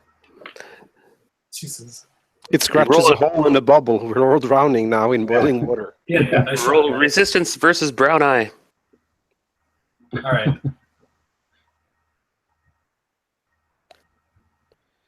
Yeah, sorry guys, I'm just getting right back into D&D again after 30 years, and I'm a bit all pumped good. about it, but I don't have the gear, besides which I've salvaged over the last 2 or 3 days. But are you wondering what Talos does? I We got us recognize storms. I recognize the god's name, and it's like a god of war or something like that. I remember vaguely. Tell us Yeah, storms. Yeah, Oh, the Storm Lord.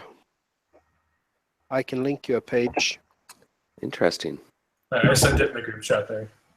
in the Okay. chat. There's Thank you, sir. it's a quick rundown. Okay, so But yeah, the trident was made by storm giant gods. They're storm giants. So it makes sense that it would be Talos, god of storms. Interesting, because I don't really have a god. I just have sort of a creed, sort of doing the Buddhist But yes. thing right now. So I'm like intrigued. I'm like, thank you. You've Your been instantly attuned holiness. to it. Wow. Yeah, so this does a ton of awesome stuff. Yeah. Holy cow. It's a +3. If you crit, it takes necrotic damage equal to half its hit point maximum. It's a charge to fish command, a weapon of warning, and a cap of water breathing. And you can cast. You can use it as a And cube of it's force. smart. It's smart. It's talking to me, right? Yes, it talks to you. Holy cow. I believe it. Oh, telepathically, so you can only hear it in your head.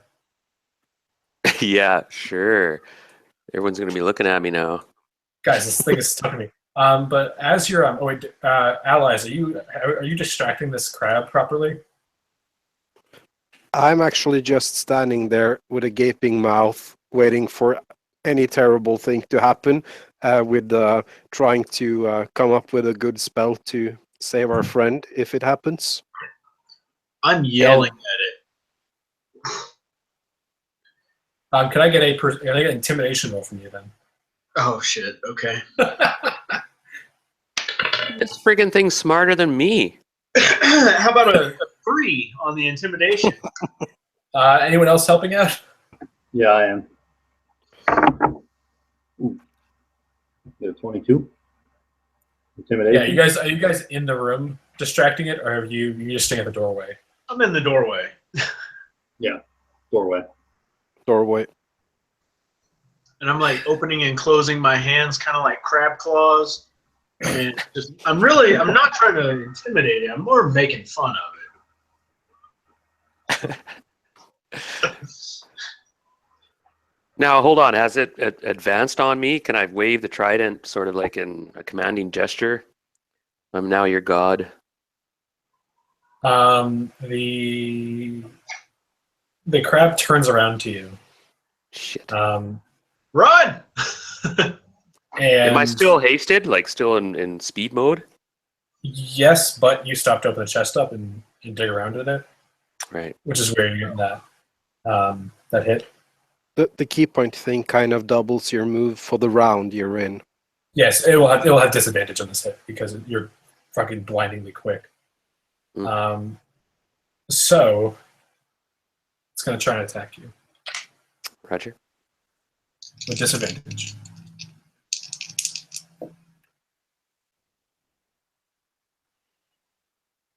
Does a 20 hit? Jesus Christ, that's a +9 in the reach of 10. Ow. Okay, so that's going to hit, I think. But here's the kick. You said you did 20 damage? No, I'm rolling No. damage now. 22 hits only. Yeah, 28, because I rolled an Okay, 11 yeah. plus 9.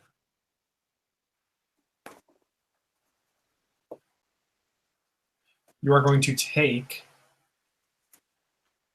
24 damage, and you are now It takes like this giant rune-colored claw and it spins around and like kind of like fumbles around for you, and it grabs you with its claw. Shit. Initiative, or can we act as we see fit? I'm gonna give. I'm gonna just. You guys go ahead and roll initiative. I'm gonna work down from the top though, so it'll be your turn. I'm doing it a little funky, so I'll have the crab, and then I'll have immediately. I'll have Darren and the crab. That's how it's acting, but then you guys fill in the rest of it. So go ahead and roll. Actually rolled pretty well this time. Hey. So yeah, I'm just filling in the initiative. You're good. You're just sliding into the initiative order now.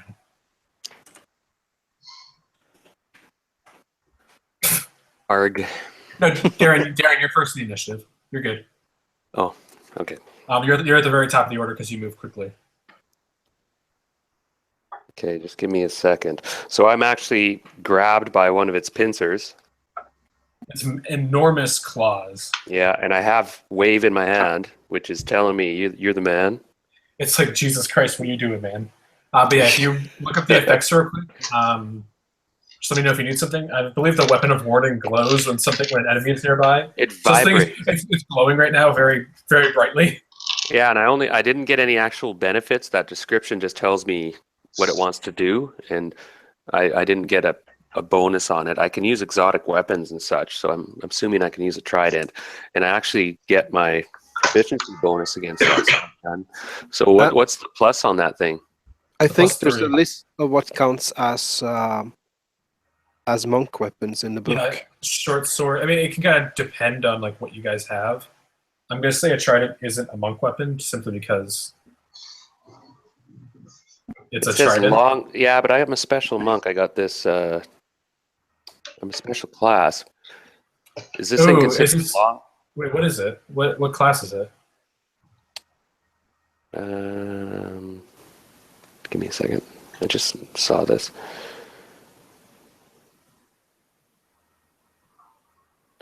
It's a monastic tradition. Okay, hold on. Or which one is it? Yeah. Yeah. No, sorry, I'm lost. I don't have a special. I just looked. I have long spear. It says as one of my proficiencies. So that would maybe be pole arm or. It's a spear. Yeah, a spear exactly. Yeah. Like you get a quarterstaff as a monk weapon, or maybe a sickle, do. depending on like. I do get a quarterstaff. Yeah, maybe like a sickle, depending on your order, but a trident would not be a monk weapon. So it wouldn't make much point in swinging at this thing, and I'm. You get a +3 to hit with it still. Well, I guess I may as well. There's not much else I can do. But help, it's. I never got initiative from you, Robin. Yeah.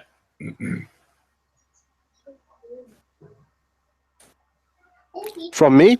Yeah, Robin, I never got one from you. No, I typed it in first. 12. Oh, I didn't see. There it is. Yeah. Yeah, I didn't see it because there was like a stream of stuff from you. Get off! Get off! Jesus Christ! She's like crawling over my stuff and I can't see. Yeah, I'm sorry. It just kind of connected with everything with you. So you're going next, Robin. Okay, so Chad, go ahead. All right, taking a swing at this guy. Yeah, you got to move up to hit it first, but Yeah, that's what I'm gonna move up. All I have is melee.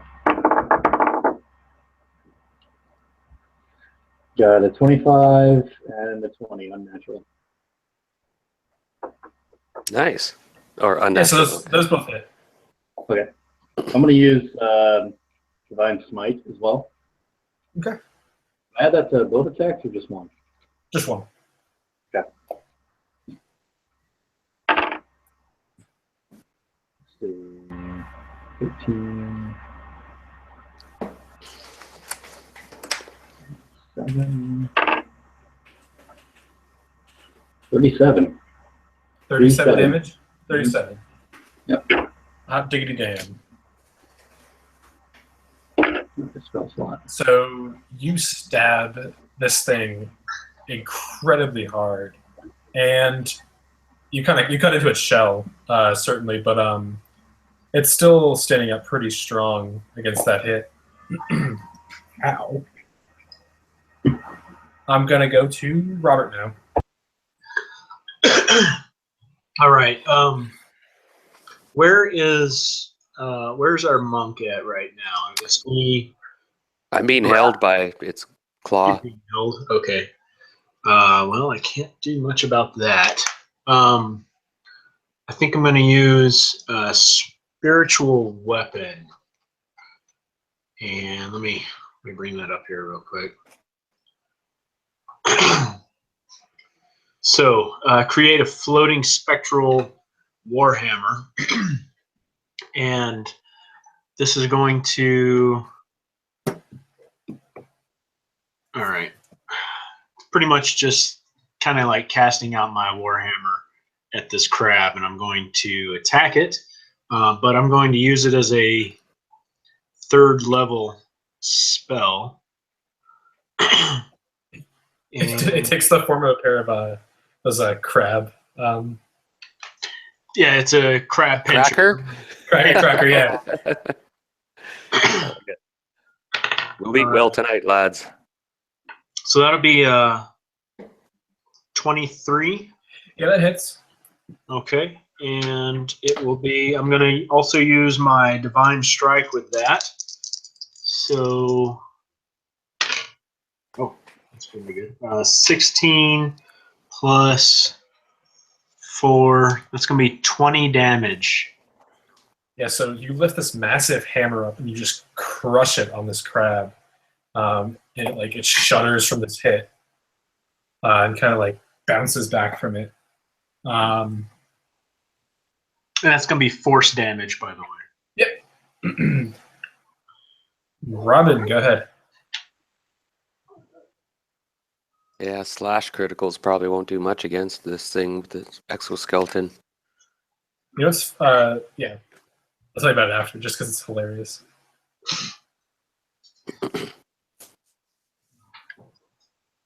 Robin? I apologize. I have mute on my headset and on the computer, and I only unmuted one. I was standing in a tunnel. Would I be able to come as close as, say, 15 feet to this creature? Yeah. Okie dokie. Help me. Yeah, I am a bit afraid of what will happen if we. No, I try to do the right thing first. So I start calling upon my god Mistra to banish this creature back to where it once belonged, or just to an extra-dimensional space for a short time. It might carry me with it. I don't think it will, but Okay. there's only one way to find out.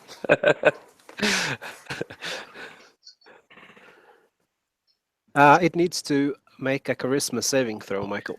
It's a good thing crabs are incredibly charismatic.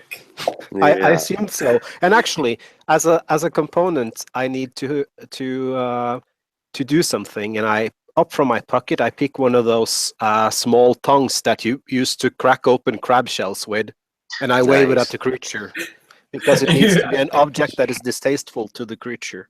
It's butter. It's a stick of butter. So crabs have a -4 charisma modifier because their charisma is 3 and rolled an 8. So I'm pretty sure your save is higher than 4. 16. Okay. So can I have you also make the throw, Darren? Yeah. With a +2 bonus to that, though. Okay, so that'd be 19. Yeah. So you kind of, as it's kind of casting, you kind of like resist this urge to get banished. And you just kind of drop from like where this crab was once standing. How long does it disappear for? It depends. If the creature is native to this plane, it will go away for a minute, unless it will be banished for all eternity. Okay, so this thing has disappeared at this point. There's a chest full of goodies laying in front of you. I say, guys, we have. I'm not sure how long we will have, but we should be out of this room in 59 seconds. Grab what you can and run. 58. 57. By the way, if you guys stand where it was existing, it has to go into an adjacent space unoccupied. Which I guess means the bubble will pop. So Let's push it. Let's corral it. Or we could push it into the boiling water. I Right? really want 40 seconds. Should we make I it? will- Should we, I will run over to the chest, pick up the big ass yeah, gem, I'm stuffing and my pockets. jet out the door. Guys, do you want me to shoot a crossbow bolt at the bubble before Nope. we close the doors? No, I'm thinking we could corral it. Like if it has to be away from us, we could move it into the boiling water. Like just say, "Ooh, shoo, ho there, boss." Like it's a cow. I don't want it to tear open that bubble while we're in here, though. I'm outside by the outer door at this point. Yeah, me too. Okay, I'm how much time do we have getting out. left? All right, I'm running. 3 Great. seconds. Yep, I'm out. Yeah, so as you guys are like, did you empty the chest out completely? Of course. So mostly it was just sacks of gems. You have 20 gems, and the dwarf you can recognize. One's worth 5,000, 2 are worth 1,000, and the rest are just sorted worth 3,935. A really odd number.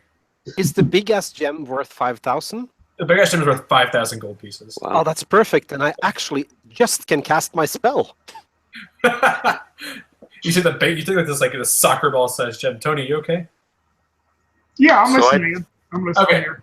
Okay, I just want to make sure you were like. I feel like you're left out a little bit. I'm sorry. No, she's staying back at the doorway too, making sure. Yeah. So as you guys kind of sprint out of the room, this crab just kind of appears like back where it was. And it's like what? And you can hear it yelling curses at. Actually, no, it's got a 1 intelligence. It can't talk. Well, you kind of hear it like clicking its claws, and with the trident, you kind of understand those are angry clicks. Mm. So I hold the trident forth and I say, "Let me introduce the new member to our party." And the trident says nothing to anyone else. It says, "Yeah, they can't hear me." We're all just kind of staring at you like, what the hell are you talking about, man? So it also acts as a trident of fish command, meaning that you can cast Dominate Beast on a beast as an 8 swing ability 3 times a day. What? The crab, because the crab, a giant crab has a 1/8 level a challenge rating. This thing had a challenge rating 8. Like they buffed this crab up insanely, Wow. but it still So had one. sorry. Still I had one can dominate a intelligence. beast 3 times a day. Mhm. Now you guys don't know this, so plug your ears. But you guys, I don't really care. I know, I'm joking. No, and what's the plus on that trident? Like, what is it? An actual? Does it tell me? I say, "Hey, bud, I'm into this Talus thing. I think, nice dog. Hey, Is Yeah, so the weapon vibrates and says, "Hey, bud, there's bad people up ahead." oh, Hey, bud. is there more bad people ahead?" No, I'm just saying it does. And then it also has a cube of force, so you can like surround your companions with this cube. Okay, so she's had this string for like 4 years now, and she just drags it around the house, and she'll leave it for us in places. She just dragged it in and dropped it at my feet. What's it called? And also the cube of force, you can surround yourself with this cube, and it kind of like it's just like a little fortress. Cool. And then you also found a pair of goggles of night, so you can see at night. And then it's like a pair of night vision goggles. And with a small stone that feels pretty lucky. All right. Did we close the door behind us, or is that still Yeah, open? you guys close the door. All 3 of them? would Sure, it be let's close- worth? I really want to boil that crab. I wish I would have tried corralling it, but the consequences. You guys have now conquered one of the weapons that you guys came here to get. Wow.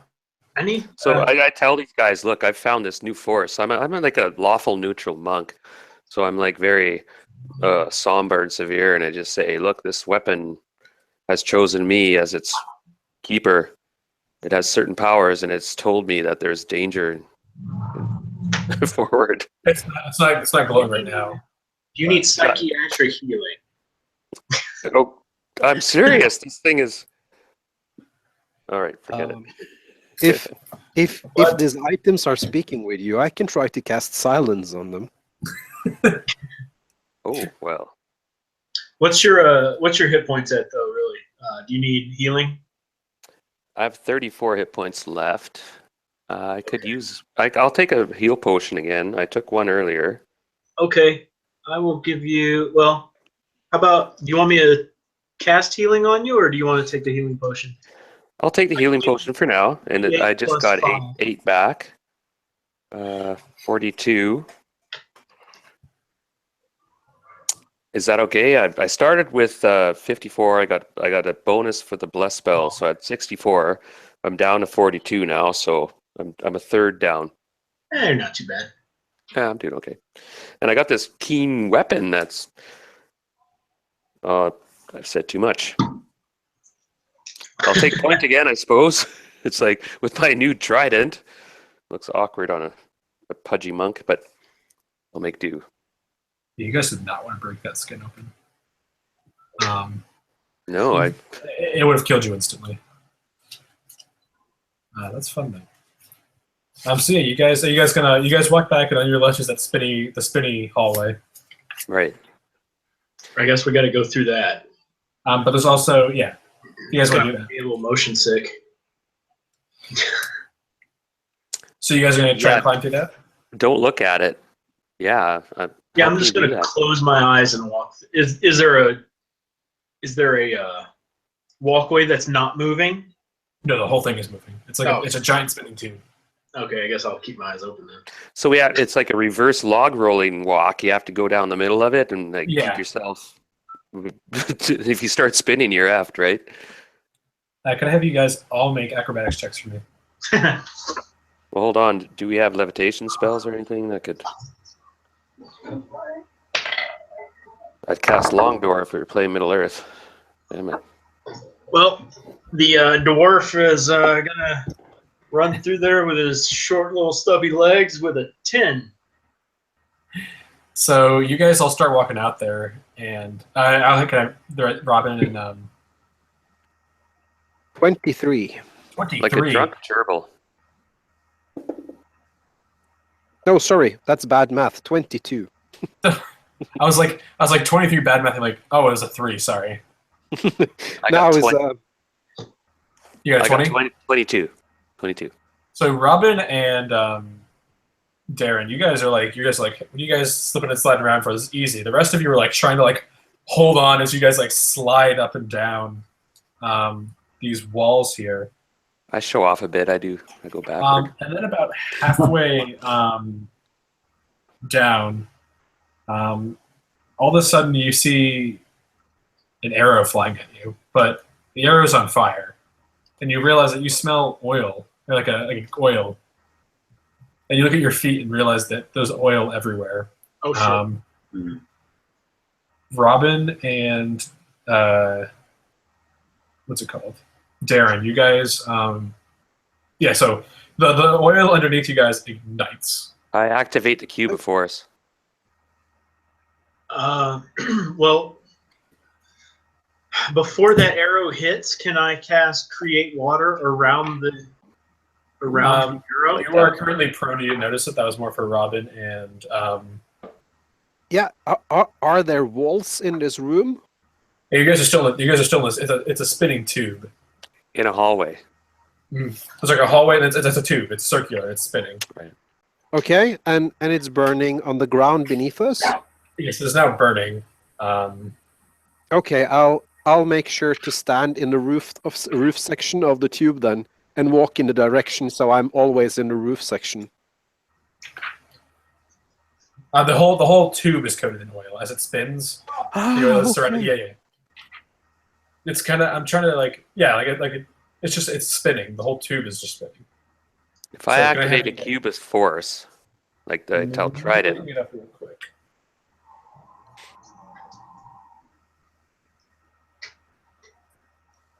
I might break the whole thing too. Cube of force might just crunch crack. Like that's a powerful thing, cube of force. And I hate to use my special item so early. No. It has 36 charges on it, so you're good. I didn't Yeah, know that. that. How many charges for the cube? 36. No, but I meant to use the cube is just one charge. Depends what you want.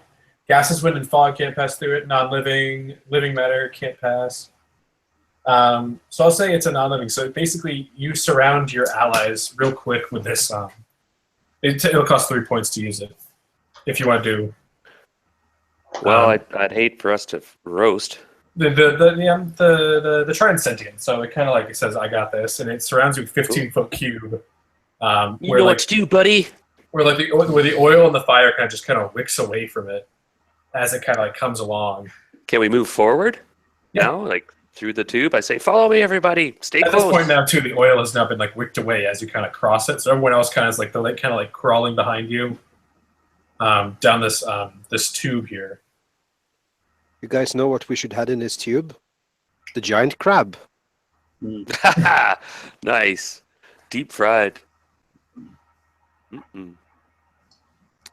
And you see like a shutter close, like a little sliding like shutter. You see it close real quick, and then as you hit the end of this hallway, there's a small door to your left. Is that where the shutter was? The shutter was straight in front of you. The door is to your left. Oh, okay. Oh. And so somebody was watching, Yeah, somebody shot that arrow at us. right? To ignite the oil. Yeah. Look for secret doors. That's not a secret door. There's a door. Oh, there's no secret door. No, but I'm looking. No, there's the slidey thing, but there's no. It's like little people. Well, is that door trapped? I think we just set off the trap, but I'd like to ready an attack for when we open that door. So you open up the door and you see a man in armor with a mace, and then behind him is a woman standing directly behind. And they both lift up weapons as you guys walk in. Go ahead and roll initiative. threateningly. Threateningly, they're very. Are they humans? They are both humans. Do you lift weapons friendly? In a friendly manner. They're like, hey. Let's raise the white flag of war. It took me a second to get that, but I got it. Don't worry.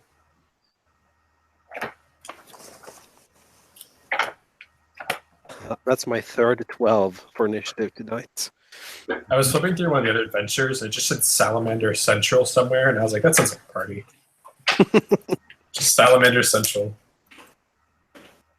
I was telling everything, there's literally a dungeon that is like, it is 60 pages long. Just a dungeon crawl.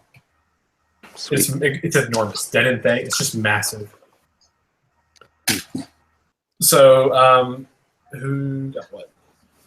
Tony, wow, up first for once. Yeah, I finally got a good roll. You described the male as being in armor and with a weapon. Can you give me a description of the female, what she's dressed like? And like it's like very loose fitting clothes, a little torn up, but she also has a wand in her hand. Okay, yeah. As soon as Scylla sees that she's not some type of warrior and stuff, she's going to concentrate on her. And at this point, all I'm doing is casting cantrip True Strike as I point and concentrate on this female and get a grasp. I'm trying to figure out what she's doing. I'll cast True Strike for the next time. Okay.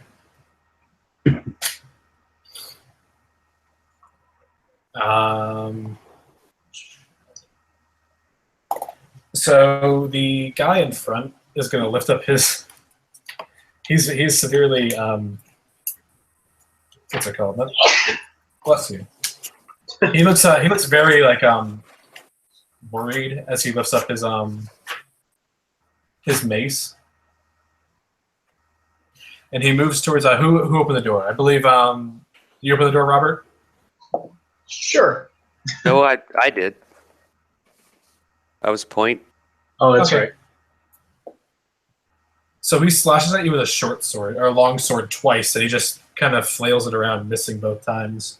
Aha. I give him the Oh, he's pointy end of wave. What? So in the legend of this wizard, his followers weren't human, were they? It's as you look more at these guys, you realize that they're actually gnomes stacked on top of each other. Oh, that's right, gnomes. Okay, They're not. They were They're humans. all right. Ah. Just a side note, guys. I can Oh, control that crab. let me describe this room real quick for you. You can control the crab? I have dominate beast 3 times a You day. want to tell him to come over here? He won't fit. I'm sorry. Yeah. So. Oh, and then his friend behind him lifts up a wand and is going to cast a web, and it's going to kind of just like fly and stick against the wall in front of you, kind of covering the doorway. Shit.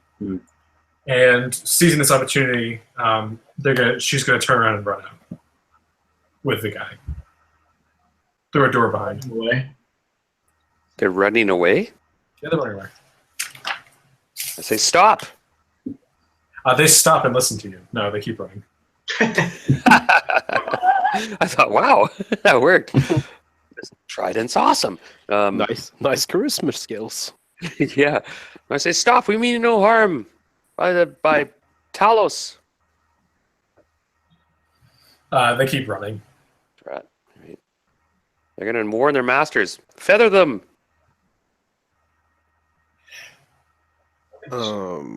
I will try to ignite the web with a firebolt. No problems there. You cast a firebolt, and the web just burns away instantly. But it takes a little time for it burns away, but like it kind of takes a little time for the web to kind of spread out and burn. And by that point, they've slammed the door on the other side of the room.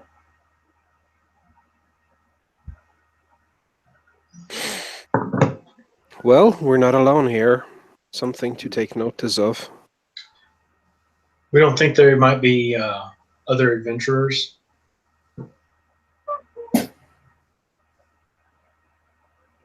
It could be. Because I'm not sure. in the legend it said that the wizard had gnome followers or whatever, and these were humans, right? Yeah, and someone. No. Didn't he mention these were 2 gnomes? Oh, There's them stacking on top of each other. are they? The gnomes stacked on top of each other wearing a coat? No, but somebody shot the fire arrow, igniting the oil in the tube. Mm-hmm. And I don't think any of these guys had a bow and arrow, or did they, Michael? The guy did. The veteran Okay. in front did. Okay, but okay, yeah. Then he is apparently, for some reason, hostile against us. Yeah. And he's working for the guy. Well, let's follow him. Yeah. All right, I'll assume point and look for suspicious and move. Yeah, so you kind of sneak up to this doorway. You're gonna kick it down. You're gonna open it nicely. Open it nicely. Well, traps would be appropriate, yeah. Perception roll. Unmodified 20. All right, yeah. Or 20's enough. Oh yeah, I didn't- 20's enough. So you open the door. You kind of look around the door, and there's nothing. There's no traps attached to this. What's on the other side of the door? As you open it up, there's just a wall. No, it's a very nicely decorated room, and there's a kind of smoldering scorch mark on the floor. Is that the residue of some sort of transportation spell, or? Can I do an arcana on the mark on the floor to see if it emits any magical? Yeah, are there any body parts laying around or anything? They internally combusted. That's going to be a 13 for the arcana. You can see like some runes from like a teleportation spell. Not sure which one, but you can pick out a word or two. Okay, it seems like this guy's teleported away.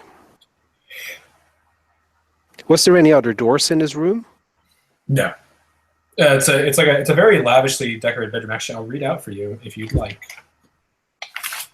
Unlike the room you just left, this place is beautifully decorated. The floor is covered with fine rugs, the walls by erotic tapestries, ooh, and shimmering curtains. The ceiling by an intricate mosaic depicting a summer sky dotted with fleecy clouds. In the northeast corner is a large and lavishly covered bed, strewn with cushions.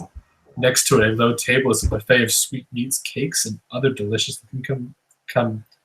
Oh god, I don't know this word, guys. Comestibles. Comestables. In the northwest corner of the room is a brass bound oak chest. Could it have been a typo of consumables? Yeah, I'm thinking so. No, it's comestibles. We're in some posh bedroom with Yeah. an opulent spread And erotic tapestries. on So the imagine ceiling, it's like ye old saucy lady posters. and there's mirrors on the ceiling. No, it's a mosaic of a summer sky. Whoa. Check out of that, the boogeyman. The magic Figure out- word you found. The magic word means edible. Comestible means edible. Okay. I've just never heard that word before. My Arcana cleric in search for knowledge has achieved his goal in this dungeon. He's learned a new word. I've learned a word. Guys, we can go home. That was my whole quest. That's awesome.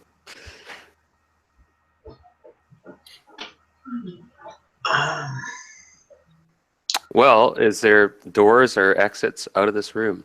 Yep. Okay, I carefully go into the room and scour it for traps, and then look for secret doors.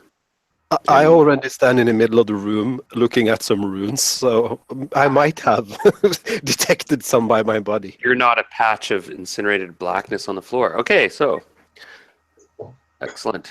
Any secret doors? I'll look. While he does that, I'll look for secret doors. I feel like a lot of the older modules had more secret doors because. But you hate to miss them. Yeah. I mean, even the starter pack for 5th edition have like 5 secret doors in it or something. Secret doors. What's your roll? 16. No, you don't find any secret doors in here.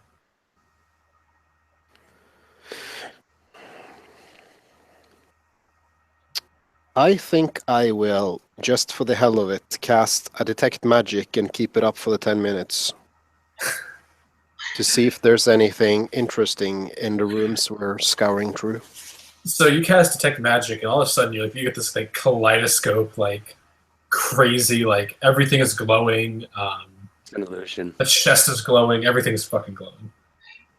Was there any doors or passageways that we didn't go to? No, you hit all of them. There's got to be an illusion in this room. I'm gonna Sealed. inspect the food that's all over the tables there. Is there any? That's just glowing too. Like when I say everything is glowing, I mean everything is glowing. Walk closely around the room until dispel magic. Yeah. Waste. What do the Okay. Oh, does detect magic tell you? Does detect magic tell you what kind of magic? Yeah. Illusion. Okay. So there's a powerful illusion here, apparently. Incredibly powerful, yeah. Can you dispel magic? I can do my best. Last time I did, the monk got his head knocked in, but if you try to go behind us when I dispel this time, maybe it will hit somebody else this time. Advice taken. I retreat and ask The room is the mimic. as I'm What- murmuring to my trident. Ooh, What's- is it vibrating, my trident, by the way? No, it's not vibrating. Is everyone okay, HP wise? Yeah, hanging in there. Yeah. Okay, yeah. Then I'll cast the dispel magic on those. Illusion. So, as you cast dispel magic, the whole room kind of just melts apart, and it just disappears completely. Like, and you're left in this like shitty little like room. The walls are bare. The bed is just a shitty little straw bed. The table of sweets and cupcakes and all that stuff. It's just like basic, like your shitty little rations. It's Dead rat. there's a dead rat in the corner. No, the only thing that didn't change though was the chest in the corner. Oh, let's go open up the chest. That should be totally safe, right? You cast dispel magic, so yeah. Yeah, unless it's just a good old poison arrow. Good old poison needle. A One 20, time, 20 don't look for d12 traps. poison damage. So you open this chest up, and inside there's 400 election pieces, 300 gold pieces, and 7 gems worth 1,300 gold pieces total. Well, I was like when I say, "Oh, you guys get 700 gold pieces," like you like sat there, you counted out each individual one. yeah. Divide by 4 or 5.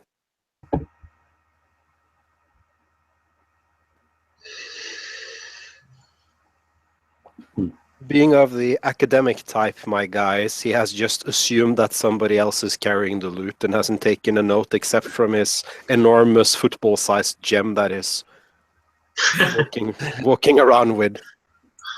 You're just dumping all the gold into a bag to like sort out later. There's the bag of holding. Yeah. Always do the party bag of holding early on, just so you don't have to worry about carrying weight. But yeah, you guys load up your bag with the gold and the gems, and at this point, the room is completely empty. There's the magic like runes are still on the floor, but other than that, the room is completely empty. We can't read the runes. We can't decipher them. You read them a little bit. It was just a teleportation. He doesn't know which one exactly, but just one of them. Right. Has the disillusionment of the illusion given us doorways and exits? Nope. Just turned the fancy room into a boring room. Right. Should I say look for secret doors? You're looking for secret doors. Okay. I think this is Dead end. yeah. Other than that, you guys have explored every possible doorway in this wing of the mountain. Yeah. If you want to head to the next wing, so you head straight. You still have right and left to go. Oh, I see. Okay, yeah. Yeah. I keep the concentration up for my detect magic all the way for 10 minutes in case we walk past something we haven't seen. But we still have to pass through this weird tunnel kind of thing. Is that just to walk through as we... It stopped at this point. Once you guys got through. Cool. Would this be a good point? We could take a quick battle break, Michael. Yeah, we can take a quick. We can take a potty break real quick. Yeah, before we head down another passage. Yeah. Decide if I go All right. right or left. We'll definitely be able to finish one more right or left, but after that, we probably won't have time to finish it. Because you guys basically have explored a third of the dungeon so far. Okay. Cool. Though that was probably you guys spent a lot of time with that. As I said, that bubble room was one of my favorites, and I'm glad you guys sat and thought something out for it. And we didn't die. You didn't die. Huh. That's like I said, that's one of the coolest rooms I think. Hmm. It's just a giant bubble, but like you have to fight carefully. You know, 5 one missed minute attack. Yeah. Go ahead. 1 minute break. Or 5 minute break, sorry. BRB?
grab I'm people. back, but I'm gonna have my mid-game snack, so I'll have my camera off.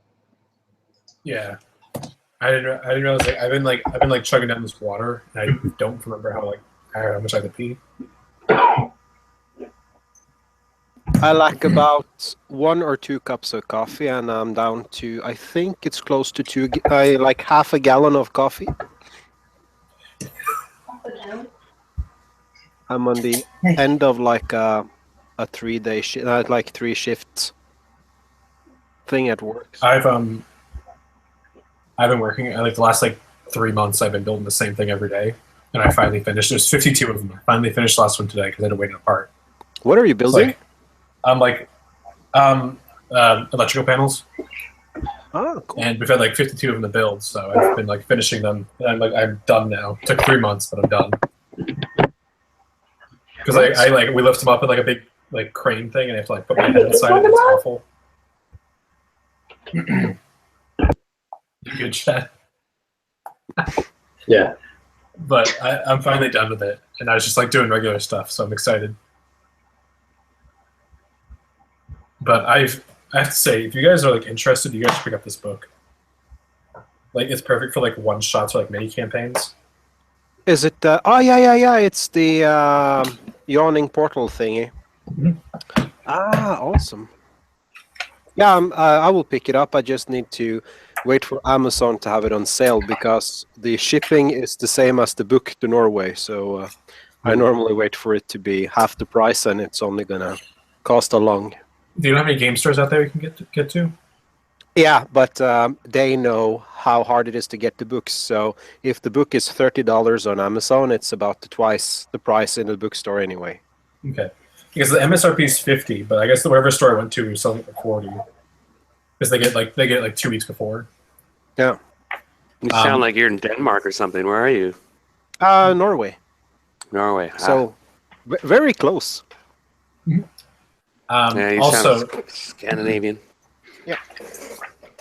I'm looking to do the Hidden Shrine to Moachan next. It's meant to be like a tournament style. So basically, you set a timer for 4 hours and say we got 4 hours, and we're gonna try and get as far as we can. And you get points based on what you do. So I'll find the old points list and try and run it sometime. And be like, hey, look, it's gonna be a straight 4 hours, and I'm gonna time it. But that one's all a Mesoamerican, it's a Mesoamerican dungeon crawl. You fall into a pyramid and you're trying to find your way out. Oh, that old module. That's And all the ruins are filled with poisonous gas. Yeah, you have a limited amount of time. That was a tournament module from old school. I'll give you a little hint. There is a spell in here. It's a DC 10 check save, and if you fail the poison gas, you fall unconscious for 5,000 years. If you fail a DC 10 check, you fall unconscious for 5,000 years. You just die right there. You're like, all right. Well, you wake up. You're not dead. Yeah, how many rounds is that? No. You're unconscious. Yeah, let's find that out. Well, long sleep. They'll probably wake you up as a god, so it's probably win-win. Yeah, the whole it's hilarious. But you guys ready to go? Yeah. Yep. But it does look like a cool. I would like to run it. And I'll try Tomb of Horrors again sometime. Tony, are you back? I'm here. I'm just having a snack. I'll be back on camera in a minute. Okay. So yeah, you guys are back down to the three-way path, and you have now 2 paths to explore. Well, shall we go left? Sure. All right. So you start heading left, and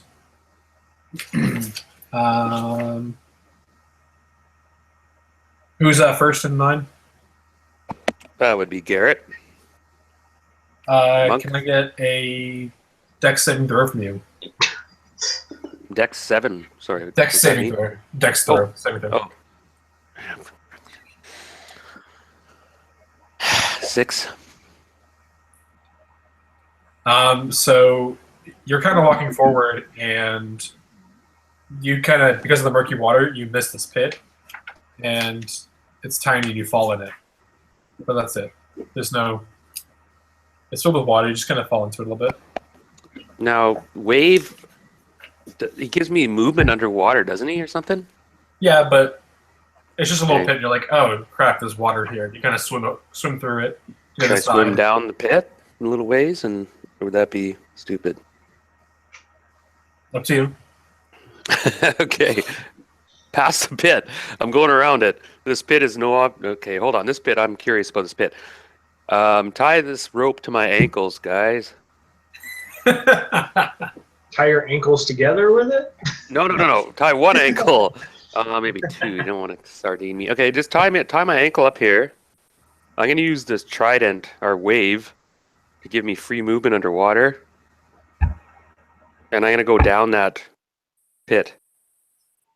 I'm gonna take a big breath and say, okay, if it goes limp and you feel nothing for, well, presumably half amount of time for a human to drown, yard me up as quick as you can. We'll hang on to the other end. Deal? All right. Yeah, I'll guide you before you jump in. If you Oh? receive the blessings of I blessing get of down on my Mr. knees again. All right. Bless Yeah, this so holy hand you grenade. swim down and there's nothing in there. All It's right. just a little pit. Pop up. False alarm, lads. Move on. So you kind of move down the corridor a little farther, and you see a series of copper-colored metal plates on the walls of the path before you. And you feel this heat kind of radiating from this corridor. It's about 70 feet long. Heat radiating toward us. Yep. From the other end of the 70-foot corridor. Mhm. Still water on the floor? No, the water has kind of dried up at this point. Where You are the kind of gone copper up a little, plates? like a little ramp, and missed it. Maybe this is the heat source boiling up the water in the crab room. Possibly. I'm thinking back to our poem. I've forgotten all about that poem, sorry. There's something about, because we went by the one room with the boiling water, and it said there was something about another room. And you have on wave right now. To rescue Rave, you must do battle with the beast of the boiling bubble. Cross cavern vast and chain links rattle, lies whelmed past water spouts double. Excuse me. Past something double? Black razor yet remains to be won underneath inverted cigarette. Though garnered, think not that you're done. For now, you'll find your top. So an inverted ziggurat is where black razor is, and across chains and water spouts is where whelmed. Okay, I say, well, give me a bit distance, guys. I'll just take point and move across. Getting ready to use my move like a some bitch. So Go. you move through, and you're like, hey, it's a little uncomfortably warm, but it's not that bad. Who's next? I'll go Me. next. Oh. Oh. Maybe not. I'm good with you going first. I just try to keep close to the monk because I feel somewhat responsible for him taking so much damage all the time. What Yeah, is well, I appreciate that. what armor is everyone wearing? What kind of armor? Mhm. Half plate. Splint. I'm wearing that +1 chainmail. And which one of you guys would be considered like our tank, like our toe-to-toe guy? Get in there.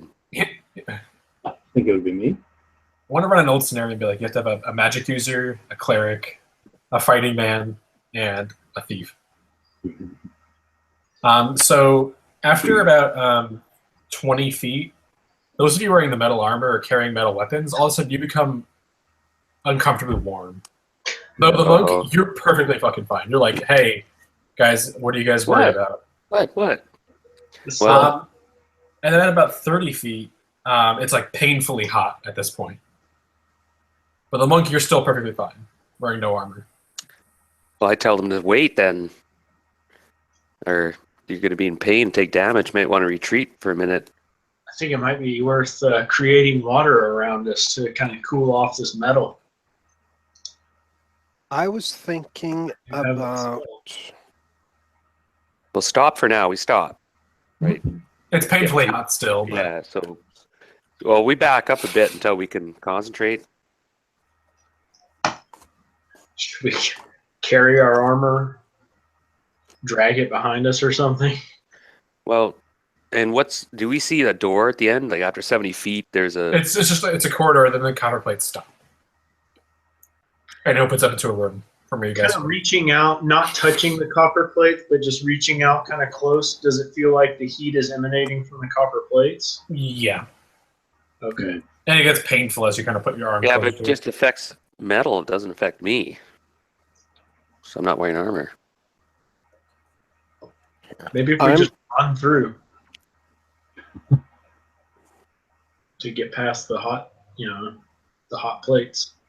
Can we see the end of the corridor? What's down Yeah, there? you can see the end. What is there a door? Is it open to something else? Yeah, it's an open room. Is there some sort of check, or would I know myself if I could potentially cast my Ray of Frost on my armor to cool it down for long enough to... You gotta try to find out. Yeah. Or use that cube from Wave. I wonder if that would work. I could put a force field around us. Yeah, you can try that. Cube of force. All right, everyone, huddle up. And we. So, huddling under this, you still feel this unnatural warmth as you guys go in. It's the same amount of pain. Oh shit. Except for you, Darren. You're perfectly fine. You feel great. You can understand what these guys are talking about. You're like, what the hell? You guys are... He's not warm at all, like not just from the... Guys, I'm a little chilly. Can I borrow a sweater? Yeah. We have two options. We can stay here, buff you up, and you can continue, or we can go home. I have this shiny gem. Well, we just have to make it through the corridor too. You guys take your armor off and we can sprint over there. That's true.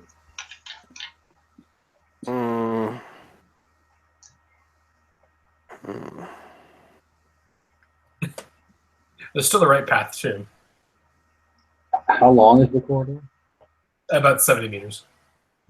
70 feet. Why is it in meters? Meters are so much easier to use. Come on. Meters are the equivalent to yards, I think. Yeah, it's 70 feet. So, because a lot of other games, a lot of different games, they use meters instead. And that's why I get confused when I play different systems. Yeah.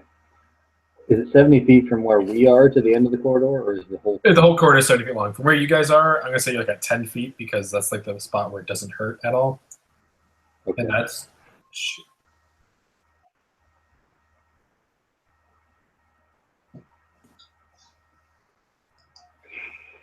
All right, I'm going to start stripping down my chainmail armor and kind of drag it behind me as I go through here. Same. Wait a second. We can, if we just believe strong enough, we can muscle through this pain, I'm sure. Come on, you imps. You guys never took damage. I don't know why. I take a point. I mean, it's going to take us a long time putting on that armor if there's something dangerous in the other end of the tunnel. Yeah, I mean, we could just run. Yeah, I'm up for running. Yeah. Swayed me. With my It's gonna stuffy sound like rubber legs. I'm gonna A run. freight train, but... Okay, you guys can do that. Yep. Yeah. So you all start sprinting. Tony, you can do that?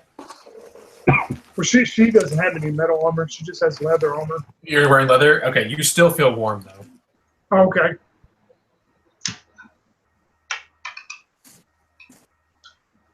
Yeah? Oh, no, you're good. You're good. You're good. Sorry. Okay. So as you guys sprint, you feel warm, but then painful and hot. And then at 40 feet, all of you guys take 4 damage. Ah, As your armor starts now sizzling against your skin. Ouch. Do you continue running? Yep. We're going to burn. At 50 feet, you guys now take 9 damage. 9 on top of the 4. Yes, this is compound damage. You're at 13 damage total right now. My I cube of cast- force didn't work, eh? Just strip off my armor and drag it the rest of the way. You gonna turn around and run back? because doffing armor, there are rules for this. Oh shit! I hold up my holy symbol, and I say, "Come on, we can do this!" And I cast my beacon of hope, Nice. which will, for the duration, each target has advantage on Wisdom saving throws and Death saving throws, and regains the maximum number of hit points from any possible healing. And I will cast Mass Healing Word. Okay. So Okay. that means we will all get 9 hit points back. Nice. All right. And I'll keep up the concentration for the Beacon of Hope. All right. Boy. You guys continue sprinting. At 50 feet, you take 16 damage. And then can I make a con saving throw to keep your concentration? I will. I always forget concentration thing. I rolled a natural 20 on that one, so it's You know what? You are focusing on your holy symbol as hard as you can. And you were 28. No, sorry, that's a con. That's 22 only. All right, and then at 70 feet, hot diggity damn, all of you guys take 22 fire damage. Let me just check here because All of us? All of you. Oh, except Darren, you're fine, and Tony, you're fine. Take the damn armor off. Oh, it's too late, isn't it? I'll cast the Mass Healing Word as soon as I receive the 16 damage. I can I'm do. down to 8. So it's 9 HP up again for everyone. And the balance. I'm down to 8. I will do. Damn it, really? Oh, you got 9 HP again, everyone. Okay. Yeah, Darren and Tony, you guys are loaded. You're like, guys, you guys are just being kind of sissies right now. Quit. Yeah, I'm wondering what's taking them so long. And they're like sweating. They have burn marks on their arms. Damn, this is gonna kill us, this stupid. And before you even have time to breathe, your weapon's been glowing, and all of a sudden, these like weird, like almost half dead men come running around the corner, and there's 8 of them, and we're gonna roll initiative. Oh, shit, really? We only took 51 damage passing through that corridor. I think it was 51. worth keeping the armor on. Is this where the party dies? I put in You didn't want to take your armor. I put in a suggestion. Let me not make any more decisions. Let's run for it. We can do this. Well, here's the thing. It's Robin's like, armor yeah, off. there might be something waiting at the end of the hallway. It's like Oh. you're fucked if you do, fucked if you don't. Because either you're gonna fight ghouls with no armor, or you're gonna fight ghouls with armor. Hey, Who's down to clerics, 8 turn points? undead. They're clearly undead, and they all have this amulet around their neck. Probably gives them extra power. Who is down to 8 hit points? I'm actually at 17 now. I'm down to half. I have some spells, and I have lay on hands. It's good for 40 points if needed. But I still have my concentration up, so for like the next 8 minutes or so, we receive maximum healing from all healing cast on us. Okay. Oh. Well, I More can hits. cast a Cure Wounds.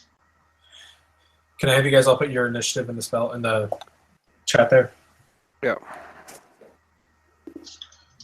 I'll wait. Oh, nice. Natural 20.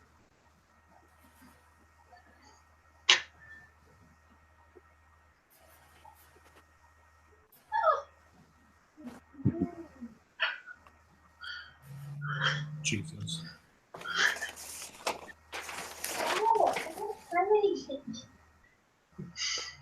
Jesus Christ, guys. You guys, this has been a rough scenario for you. Again, Rodar is not motivated right now. Chad and Robert, who wants to go first? Well, my modifier is 0, so you go first. Okay. Darren, you're good to go ahead and go first. Okay, I'm looking Holy- at us all. I rolled a 20-sided for initiative. That's the wrong die, right? No, 20. Okay, I rolled natural 20 there. You know, they've been rolling really low this entire time. Okay, I thought like, am I way off here? I don't really have any special effects against undead.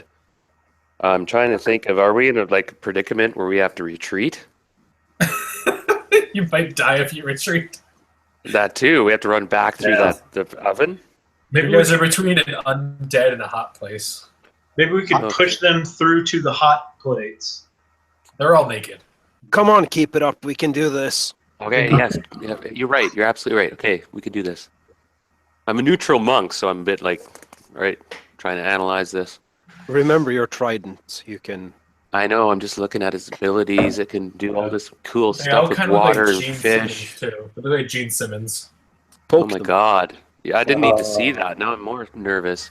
Think about 28 Days Later zombies. Okay, you stupid spear, what do we do? Like, The trident's like, stab him. damn it. All right, I rush forward. I say, who's with me? We got to give these guys some room. Ice are usually a weakness. All right, so this trident's a +3 weapon, which is impressive. Yeah, I guess I'm going to go at it. Oh, 18. So you don't add your Plus- proficiency bonus to it. No, I so just get my dexterity or strength. Dex. No, strength. Okay, 22. I rolled a Yep. 8. Yeah. So it's going to be damage. Crap-a-rooney. Oh, I sent you the Trident's picture. 2 die 12, or is that 1 die 10? Let's try It's it. not 2d12. A katana would be 2d12 if you guys saw my post in OSG a little while back. Do you guys remember that? I remember that, yeah. I got some people really, really upset. Like, I had people messaging me being like, hey, it's not fair that the moderator did that. And I was like, no, that was completely fair. I was deliberately trying to make problems. Trident's pretty effective, though, right? What kind of damage that sucker do? A d6. What? It's +3, though, right? Plus, the fact that it has you can use all the extra stuff for it is Okay, so 10 points damage. Yeah, so you stab this first guy directly in the chest, and he just kind of gives you that Gene Simmons like. It's a magical weapon. It's like, yeah. And That's- he looks pretty upset with you. Damn. Do I get 2 attacks as my regular monk function? I get like 2 every 3 rounds or something like that? 2 every 3 rounds. What? No, okay, that's old school. Forget it. What character sheet is this? Because I think this guy is trying to use some weird thing. He's using the old AD&D rules. He's got it all written out. The character sheet you had was kind of funky. It's Yeah. just like, yeah. If you get a character sheet next time, just let me know. I can get you a No, pre-gen. and I'm short on time, and I'll definitely. Yeah, if you let me know, I'll get you a pre-gen. It's no problem. I have stacks of them. Oh, and I love making characters, but I just adapted this one I got. You get extra Anywho. attack. You get extra attack, so you can go to attack again. And I do have a function. I just realized. Thank you. You can spend key points to make additional unarmed attacks and stuff. Yeah, I was just looking at that. I have Step of the Wind, okay, Stunning Strikes, Permanent Flurry. Okay, for now, thanks for the extra attack, but I think I whiffed with my 13 total. No. That hits. Roger. Same guy you're hitting? Yes. Oh, I hit it? Yeah, 13 hits. Oh, nice. 7 hits. 7 damage? Yep. So you stab this guy again in the chest, and he's bleeding everywhere now, but his tongue is still hanging out. He's still got this hunger in his eyes. So all 8 of them go in front of all of you. So it's going to be a bit of a slaughter. This is a good round to die on because you have advantage on death saving throws from my beacon of hope until I die. Get behind us! So the one that you've been stabbing is going to go for you. Your AC is 18? 17. Oh, no, I got that. You gave me that cloak, or do I not get that? I thought you had the bag of holding. You got it, Roger. I tried. 17. He does not hit. He misses. But the second one is going to go to claw you, and this one is going to hit you. Yeah, and I'll get in the way, too. I got some hits, so I can take some heat. Can you please make a con saving throw for me? Oh, my God. Natural 1. So you take 7 damage, and you are now paralyzed. Not doing myself favors.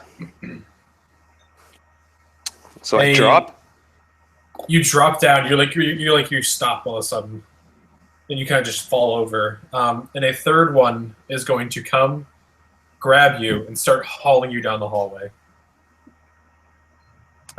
Who's next in line behind him?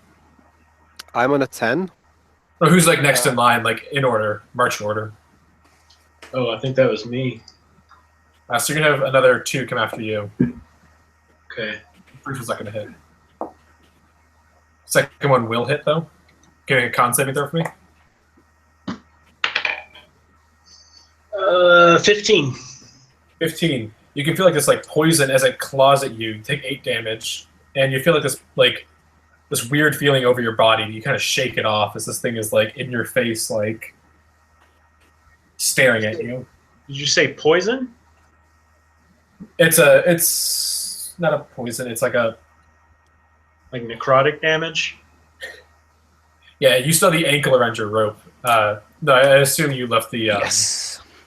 I'm assuming you took it off. That's not a. I swear.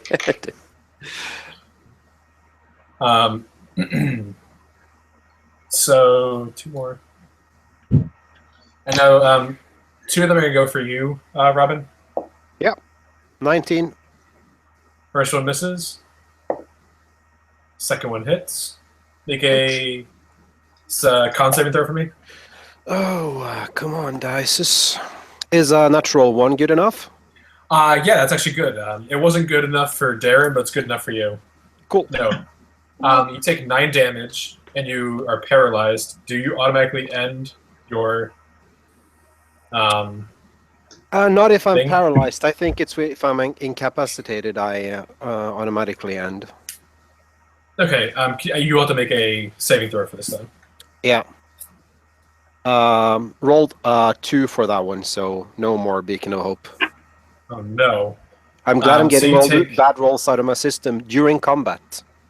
So a 9 damage, and this next one starts dragging you behind it. And then there's one more. Who haven't I bothered yet? I guess Tony. Or who's Sure. Tony? One more is going to go for you. It's going to kind of Okay. sneak around the side and go for you. And that'll hit. And then can I make a con saving throw for me? Sure.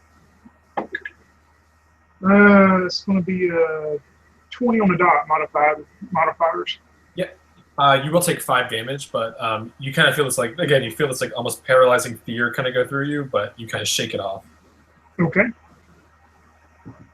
All right. Wow. That was fun. Robin, go ahead. Yeah, is there a saving throw? There is at the end of your turn. Okay, because when I am paralyzed, I guess I miss my action. Do I get any bonus actions or anything? No, it's kind of like it goes to the end of your turn, and then so if there's something that would happen on your turn at the beginning of your turn. Yeah, so it's the same as stun more or less as a condition then. I rolled a 19 on the die. Yeah. 21. Yeah. So you kind of shake yourself, and you're left here prone with these things surrounding you. Tony, go ahead.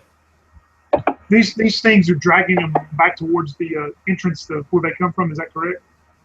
Yes, they are. Okay. The one that enclosed on Scylla, she whispers to a raven, "Hold on tight," as you see this silvery mist just build up between her and this figure. And as a bonus action, I'm casting Misty Step. I'm going to project myself 30 foot towards this opening.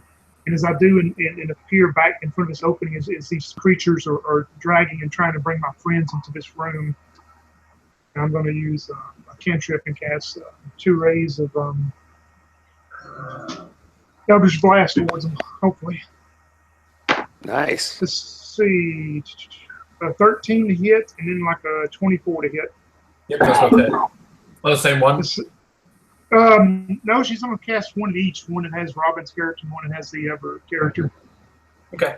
And you can educate on damage. One of them's going to take 11 damage. Another one will take 13 damage. The one that's got me, it's hurt pretty bad, but The one that has you has not been hurt. The one that hit you first, because it hits and then it drags as an action. So one of them can't hit and drag in the same turn. Ah. So you have a fully healthy one. training you. Say you hit both these guys, and they look at you stunned, and they still keep pulling your friends forward. Okay. They're actually dragging Robin behind. Robin's like kicking and screaming, like I'm not dead. Chad, go ahead. Yeah, am I able to get to the one that's dragging Robin? You'd broken attack of opportunity, kind of pushing your way through the other ones. Yeah, how many are there? There's 8 of them, you said? There's 8 of them, and they're all still standing. Yeah, I'm going to risk that attack of opportunity and try to swat that one down that's dragging him. Okay. So. He's going to claw at you. He hits. And then a con saving throw from me. Yeah. No one has a fireball, eh? I have something better if I can only get my turn. 9. A 9? Yeah, that's not good enough. So you take a step forward to move towards your friend, and one of them catches you on the side for 8 damage, and you fall over paralyzed. Oh, no. Nice try, my friend. Yeah. Should have gone with the breath weapon, I guess. And Robert. All right. Did I even attack you last turn? No. Yes, you did. Yeah. Yeah. Because I took. Let's see. You succeeded. That's right. You're good. Yeah. All right. I'm gonna reach out to Gesh and give him a cure wounds, and that will be. I'm gonna use level. Chad is also paralyzed right now. 3 spell. Gesh is paralyzed right now on the ground. You have to move over to him, but Well, yeah. I'm just gonna do the cure wounds because, and then I'll try to actually do a restoration on my next turn. So that'll be 3d8 because I'm going to use a 3rd level okay. cure wounds spell. 3d8, and then you get give him like max or whatever. You get to do stupid stuff. Oh yeah, that's right. Because there was. Well, do we get the max healing from Ulthar? No, I don't. No. That's not active anymore. Yeah. You get, because you're a life cleric, you get extra stuff. Yeah. Actually, it's going to be 3d8, and then it will be.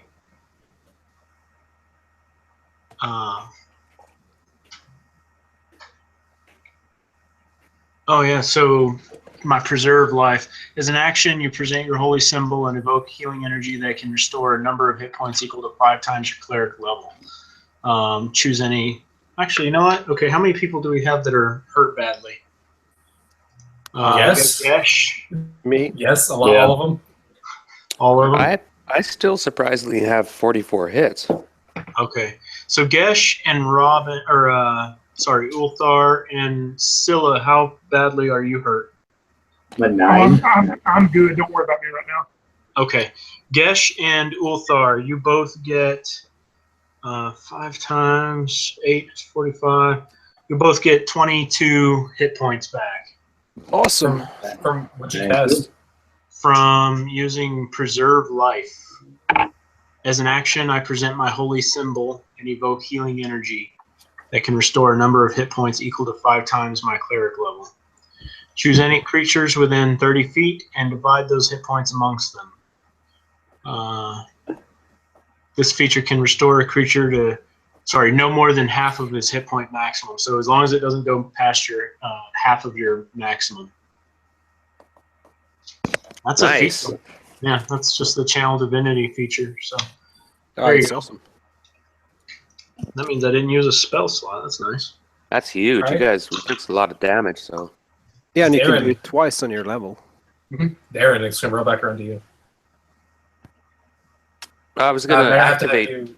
you have to make a saving throw to avoid to get unparalyzed. And then I was going to just tell my trident, I invoke you, Talus, my new patron, a field of force, and make a cube of force around me.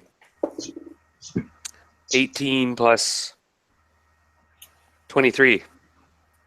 So you kind of shake off the paralyzing feeling, but you're still being dragged by the ghoul. Now, if I activated a cube of force, would it cut end of off all turn. power? Oh, okay. End of turn, you have to do it. Okay, End of turn, you make a saving throw. So cool. you forfeit your turn to avoid getting paralyzed more. Yeah, cool. Yeah, snapping out of it. Jesus Christ. Guys, there's so many fucking ghouls. Oh my god. We can do This this. is one of the few times I'm like, I want a map because this is kind of difficult to do.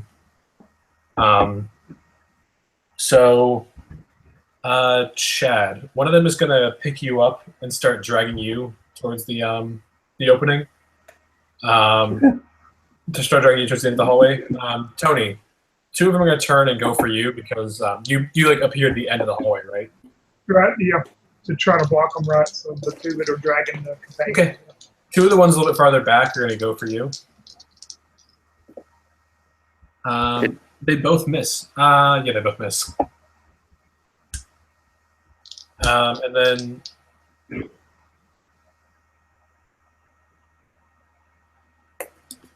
just going to keep track of who's moved already. Robert, you're going to have one go for you. Okay. It's going to be a hit from you. All right. Con saving throw and 5 damage. Oh boy. 11 for the saving throw. Yes, very good. You barely kind of shrug off this this guy like slicing at you. Okay. I think I had one or two on me. Yeah, there's one dragging you right now. He's gonna notice you. He's gonna still. Actually, he's gonna lean over and he's gonna try and take a bite out of you while you're prone there. He does get advantage on that, and he's gonna hit. Hey. You're gonna go ahead and take 6 damage as he kind of like gnaws on your like arm. And a new con save, I assume? Nope, no con save. Only their claws. Bite does more damage. Claws paralyze. And I'll have another one actually go to bite you. Wow, they rolled really bad on that. So he tries to bite you, but your armor the armor that you decided to keep on keeps him from gnawing on you some more. I knew it. And then Chad, one's gonna try to gnaw on you while you're being dragged. And they gnaw on you. He gnaws on you. And you just can't get through that armor that you guys were just so determined to keep on. And Darren, one more is gonna go for you. But since you're prone, he gets advantage. He's going to hit with his bite. And 11 damage for you. 11 damage for you, Darren. Yep, Roger. Robin, back to you. Yeah, I just had this overpowering feeling of being paralyzed by this. I assume somewhat venom coursing through my body. I get a few moments of clarity. I grasp my holy symbol and I scream something fitting, like "May the power of Mistra compel you." Nice. And I cast my Destroy Undead. So it's let's see here. Hold on one sec. As you lift your holy symbol to cast this undead, the amulets they're wearing glow and absorb the light coming from your holy symbol. See, they're turning us higher things. And it absorbs the the radiant light leaving it, and they kind of just give you a glare. Did you stand up in your turn? Let's see here. It'd be half your movement, right? Yeah, that's my action to cast this thing. So I'm gonna stand up, and I still have a bonus action. Yeah, they all glare at you as this like as your amulet absorbs the holy light coming from you. Oh shit! You pissed them off.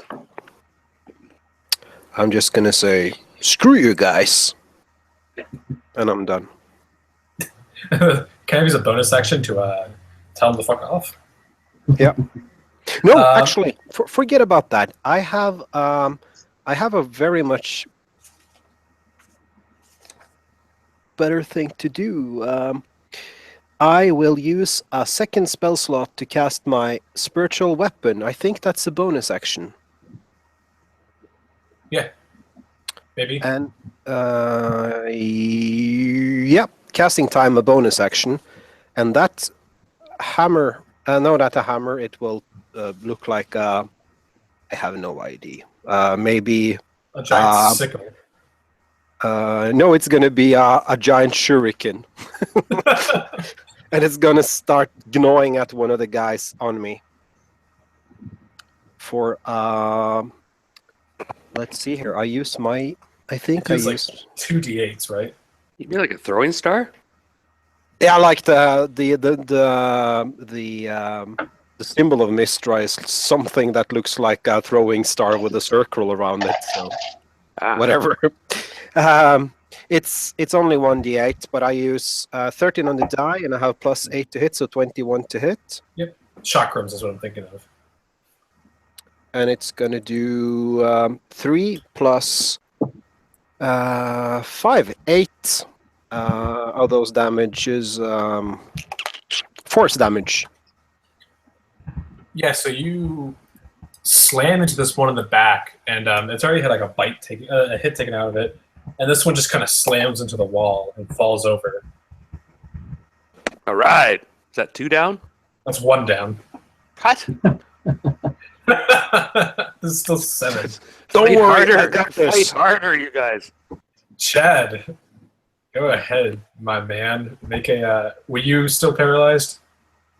Yes. Yeah. So Constitution save. Yep.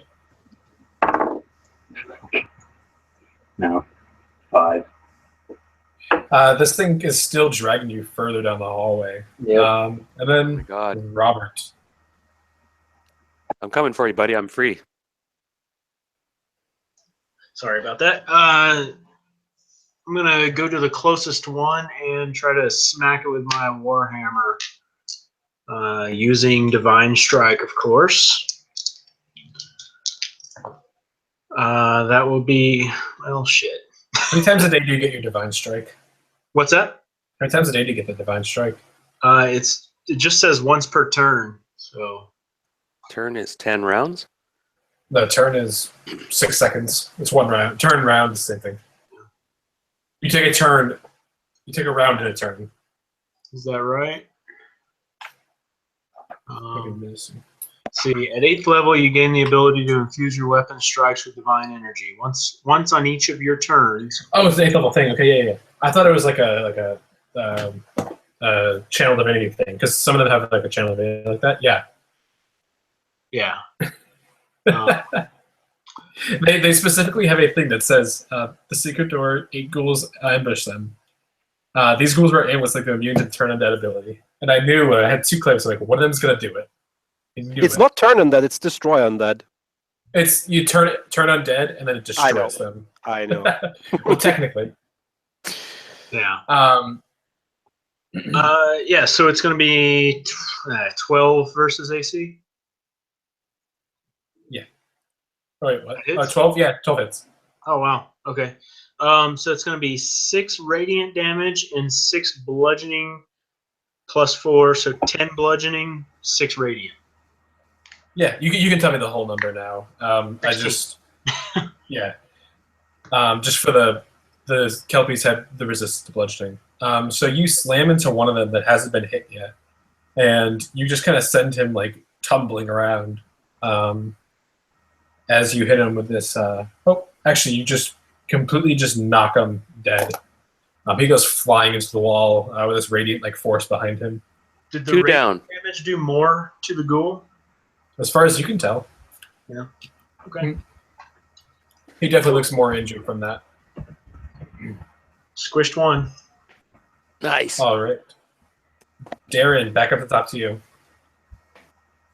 Yes, I still have that one that's partially dead in front of me.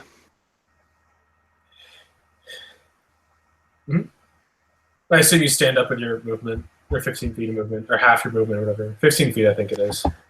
Am I isolated in trouble? Like, and our friend who was being dragged away, is he far away from me? You take a couple attacks of opportunity trying to get to him, but yeah. I'm just trying to think of a way to help him. Tony's standing on the other side of the hallway, though, trying to blast the guys running at him. Okay, I can cut one of them off. Okay, just give me 1 second. There are two people standing between you. Oh, I'm sorry. There are two people standing between you and him, though. So I'm basically surrounded by these guys. Yeah, you're in the middle of it. Yeah. Okay, I'm gonna use Supreme Flurry. Supreme Flurry? Yeah, it just gives me advantages on all my attacks this round. It's a bit vague, but That doesn't exist anywhere. no. No. I think you're using a homebrew class that you found. I think so. It's like that's a little vague. Okay, my apologies. That's not a problem. Like I said, just let me know and I'll always give you a pre-gen. Right. Okay, I'll have to try simply attack one of these for now. So I'm looking at the abilities of my my great new trident. It has amongst the many. I'm just going to strike with it. That thing is a mofo. Like, I mean, it's equal to my proficiency bonus, so may as well use it. Does more damage. Try cut down one of these ferocious evil beings. 12. I have 17. 17 to hit? Yep. Yep. And this trident, did we settle on what damage it did? 1 die? Oh no, you said 1 die 6. Yeah. 8 damage. Yeah, so you stab. Are you going to stab the one that was already been hit? Yeah. Hit? Trying so to you kill him stab off. this one that you've been stabbing a shit ton already. You finally give him the finishing blow, Finally. and he just kind of slides off the end of it. Chad, one of them keeps dragging you farther down the hallway. Tony, go ahead and get an attack of opportunity from it as it runs past you. Okay. She'll do it at disadvantage because it's going to be close enough to the blast. It'll be disadvantage. Well, you'd have to do it with a melee weapon. I'm going to pass in because she wouldn't be prepared for that. And character-wise, I'll just pass. Okay. So one of them makes it past you, dragging Chad along, and then two of them are going to go for you. Yep, okay. A miss, and oh boy, it's our first crit of the night. Should have known it. One of them is going to bite you.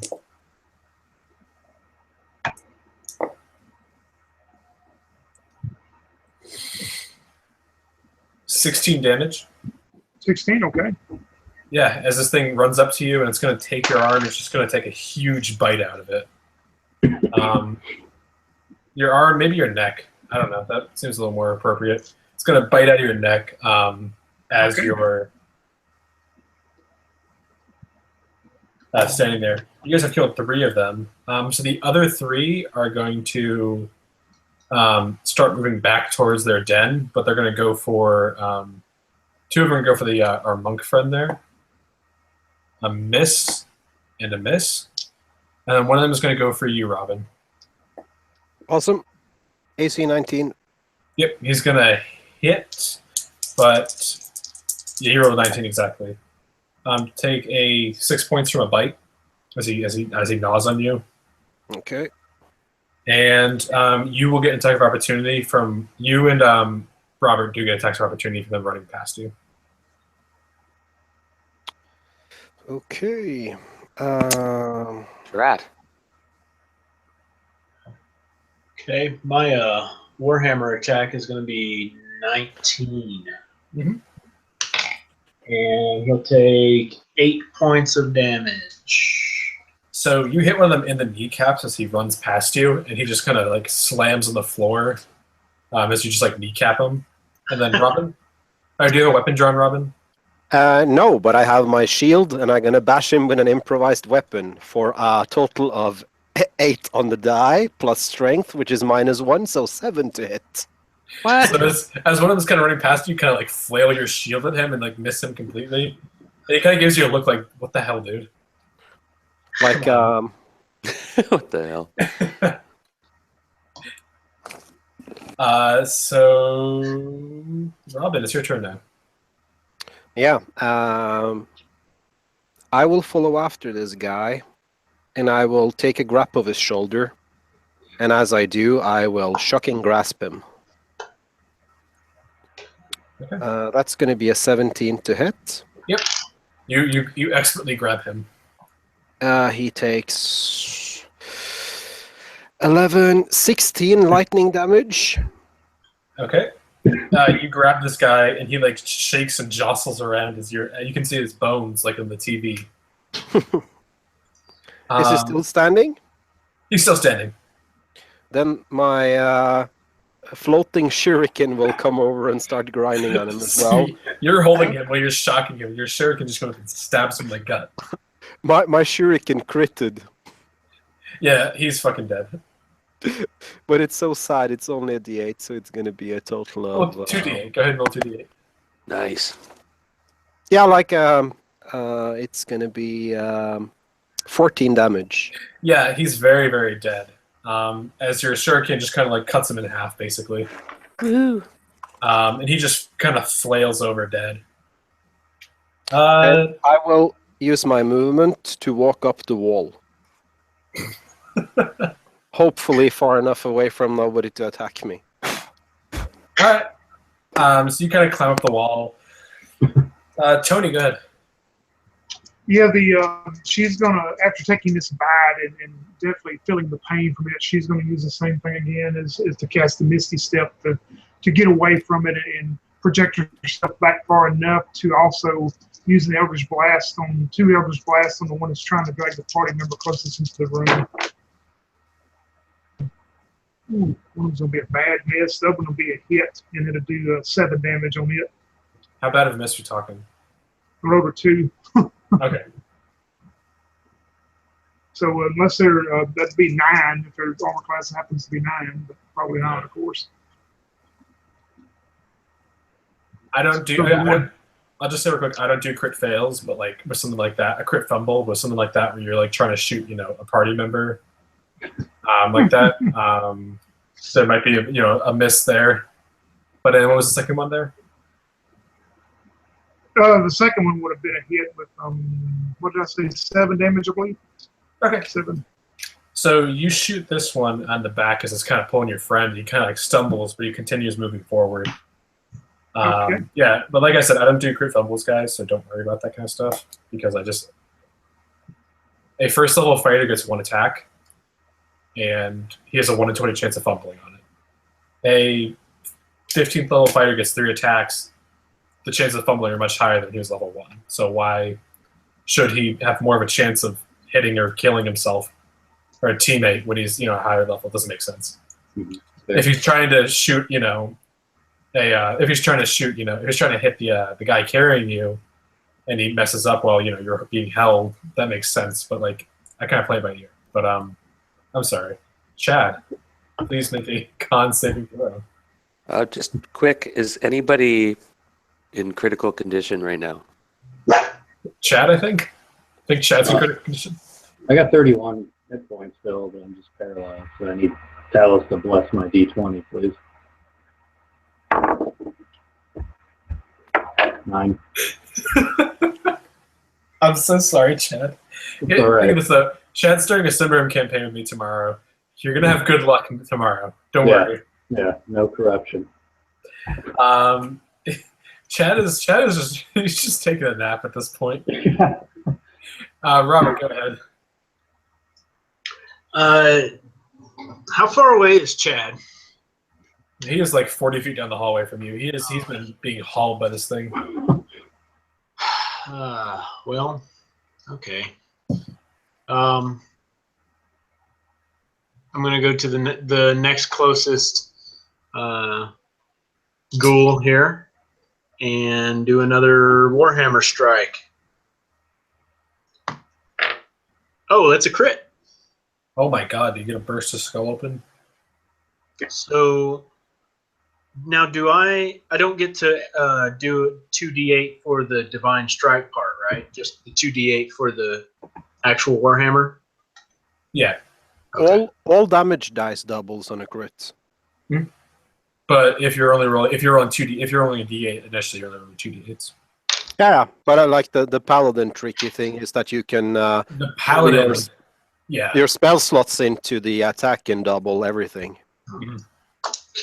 Oh, plus you get divine strike too, so those both double. So Yeah. you're rolling 48 total. Yeah. Oh, so the divine strike does double. yeah. All damage dice. It explodes. 24 plus 4, 28 damage. How do you make this thing explode? I'm actually doing kind of a golf swing and bringing it up just right into its balls. He flies into the ceiling as you kind of just launch him up in the air. He slams into the ceiling and then slams back down. And you give him your floating warhammer gives him a quick smack to kind of further cement him to the ground. And As then you just teabag him a bit. as you just destroy him. This guy is fucking dead. Darren, go ahead. There are 2 left. One of them is dragging your friend. Now he's too far to help, so I was going to jump to help him. And I have I'm this pretty sure special- you can Naruto run to get to him. Sorry, say again. You can run to get him. Yeah. Yeah. I run to get him, and Because you have 45 feet of movement or something like that. I skewer the asshole dragging him with my trident.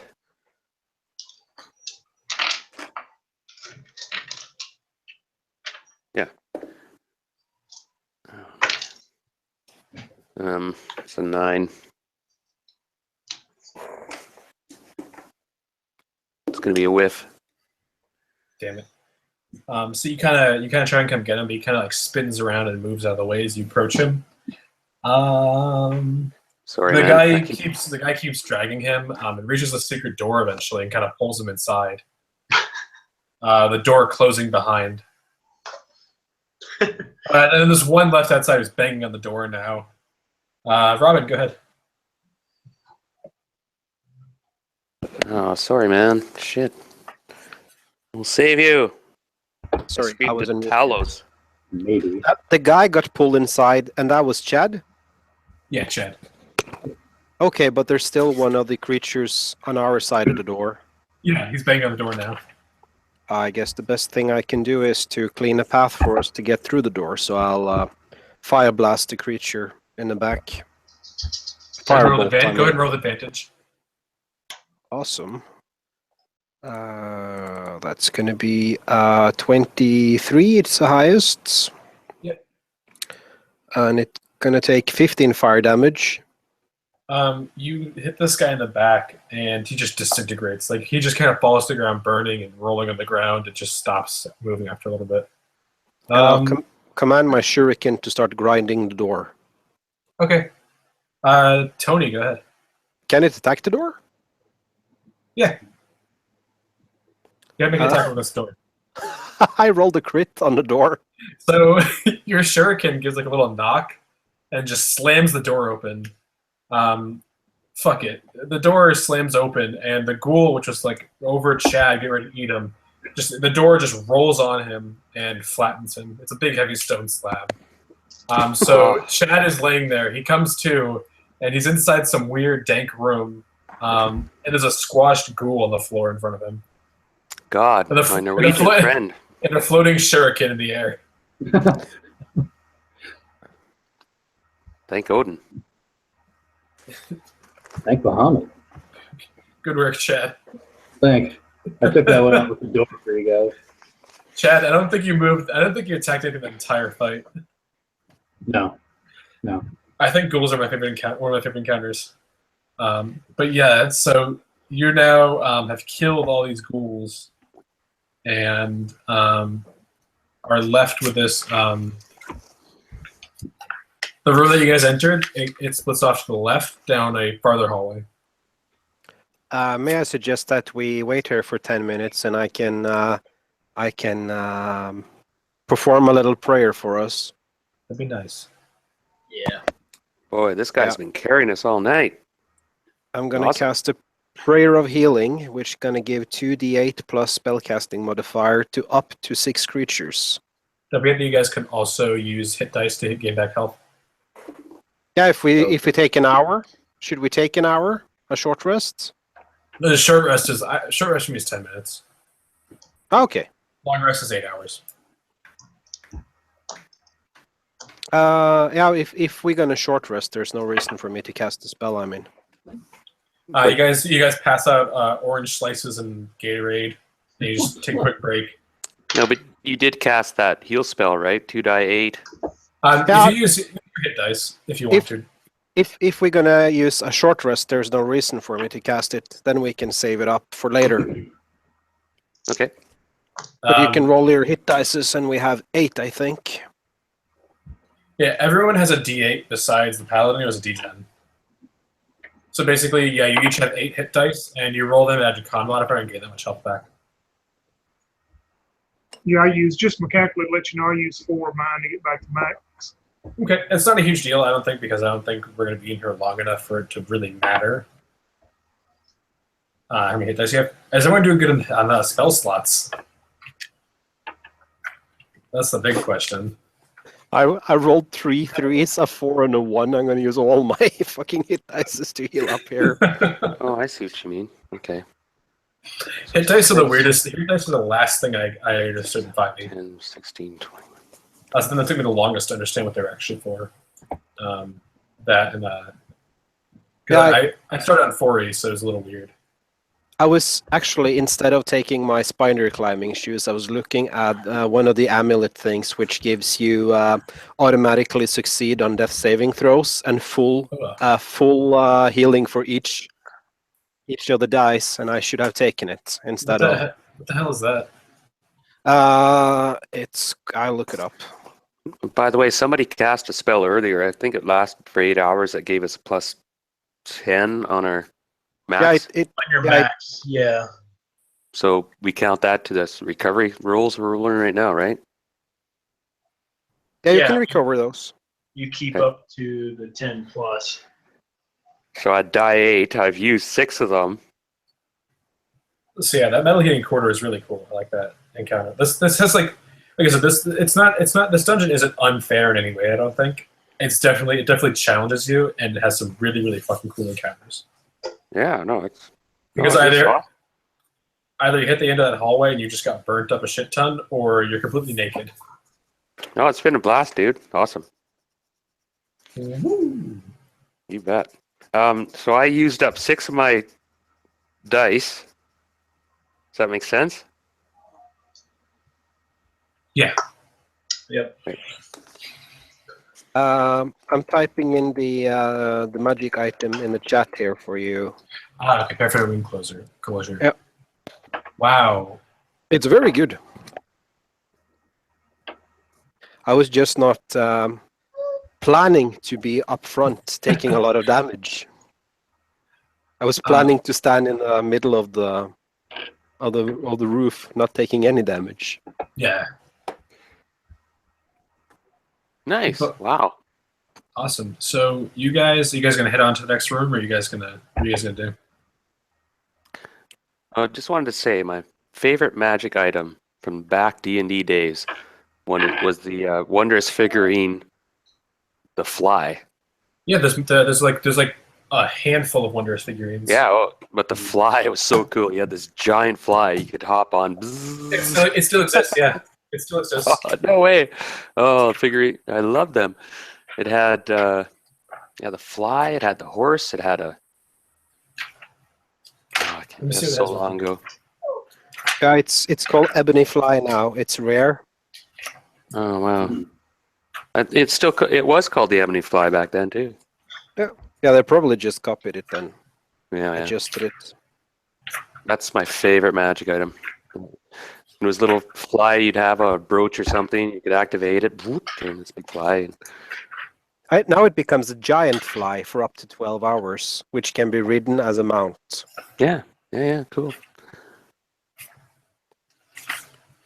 Okay, There's- Before Okay. we move on, I would just like my party members to know that I am soon of no use when it comes to healing. Yeah, there's lions, fly, goats. There's goats. There's ivory goats. Yeah, I think you guys are getting run down pretty tight. I still have, I have cure wounds, and I still have, like, You can lay on hands still. I have lay on hand, so I have 40 hit points I can distribute as well. And several spell slots. I have used 9 spells today. At least one. Paladins get a lot less though. Yeah. So as you guys approach this, you guys kind of head up a little set of stairs and head up. Oh, Rob, for a sec. You guys like this one? This is a really fun. I'm having fun playing this. Yeah, this is really cool. Definitely probably could have split up into 2 nights because I think you guys won't get to explore one portion of it. But That's fun. Is everyone healed up? We're in pretty good shape now again, right? Yeah. I just use a bunch now. It does. I'm Yeah, me good to too. push on. I had to look at Facebook for like an hour and I have 14 notifications now. I don't even know what it's from.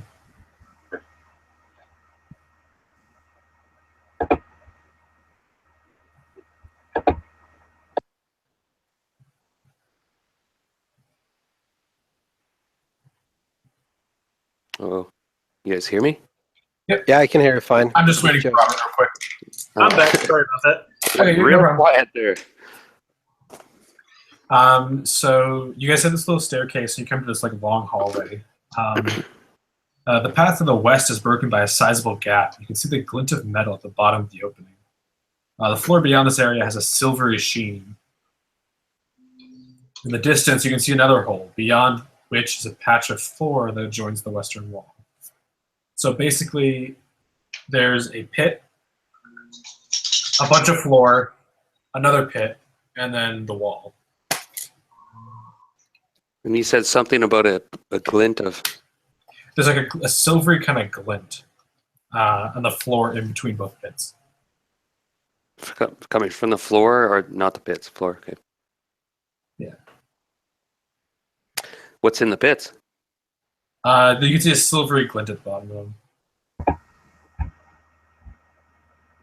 A silvery glint at the bottom of the pits? Like a. It's if you can see.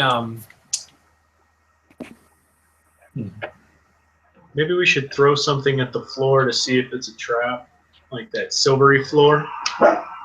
Yeah, and then just to clarify, I mean, we're in a long room with 2 huge pits separated by a length of floor again.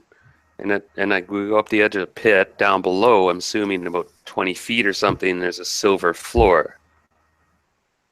Yeah, so there's about a 5-foot pit. 5? It's a 5-foot like pit that extends. It goes to the side to side of the room. It covers lengthwise. Then there's like 40 feet of floor, and then there's another pit the same exact size on the other side, and then about 20 feet until a wall. And you can see a door on the far right side. I'll take one of the least valuable gems that we found. Something with a lot of imperfections. This one's only worth 300. A Zirconian Throw it over on the amethyst. silvery floor. I'm sure you have you have a rock or something pointless you can throw. But yeah, so you throw it and you're throwing it down the hallway. Yeah, just like onto the across the pit, but onto that silvery floor. It perfectly slides the whole way until you can't see it and it drops in the pit. Nice. So it's really slippery. All right. And how deep are these pits? 20 feet? 10 feet deep. 5 feet. 5 feet wide, 10 feet deep. Anybody have any ideas on this? Well, the monk can just walk across the wall, right? Do you have is it a slippery wall? The walls and the ceiling are also covered in the material. Or not the monk? The Arcana cleric there. that's it. Yeah. Could I determine what kind of material this is in any way? No. I can You'd jump. actually have to jump over to see it. I can jump a long ways, and I can cast a key effect and jump double. It's a 5 foot gap. You can easily jump that with a running start. Yeah, but I think it's more complex than that. So we'll have to jump, and we're probably going to slide all the way across. So we'll have to jump again. We'll have to time it just right as we're sliding to jump across the second pit. It's like a Mario game. Yeah. Yeah. Well, who wants to go first? Well, again, considering I'm the most nimble on my feet, I volunteer. But I want to have some sort of emergency. I'm just thinking. Yes, that'll be a start. I have this a key effect that I can jump a long distance, so I'm just tempted to. It's still the same one. There's no check required to jump across the 5 foot gap. I think everyone has enough. Yeah, but I'm tempted to jump across the whole room. Okay. Well, it's Does a that work? 40 foot long room, and there's not enough ceiling height for you to jump. But you can try. I could use a key point.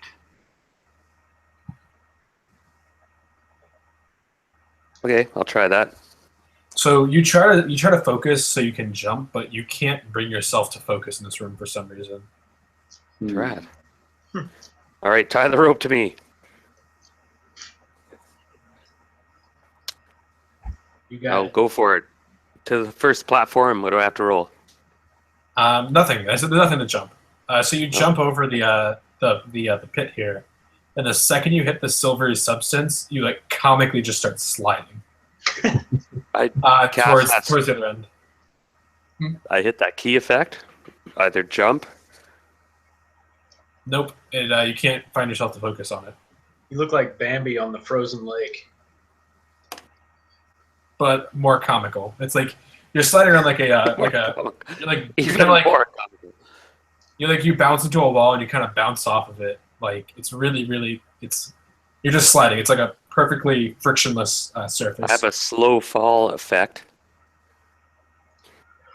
I can try to stop any damage or consequences.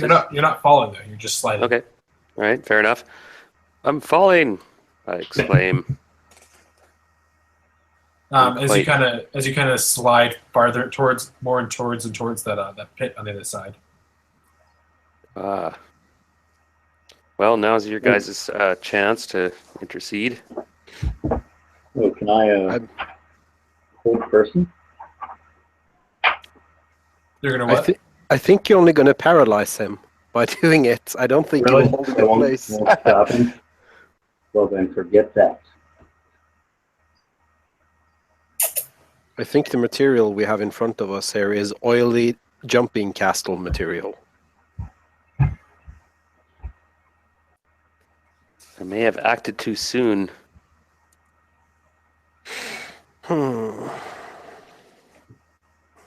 He's hilariously sliding. He's getting closer and closer to this pit.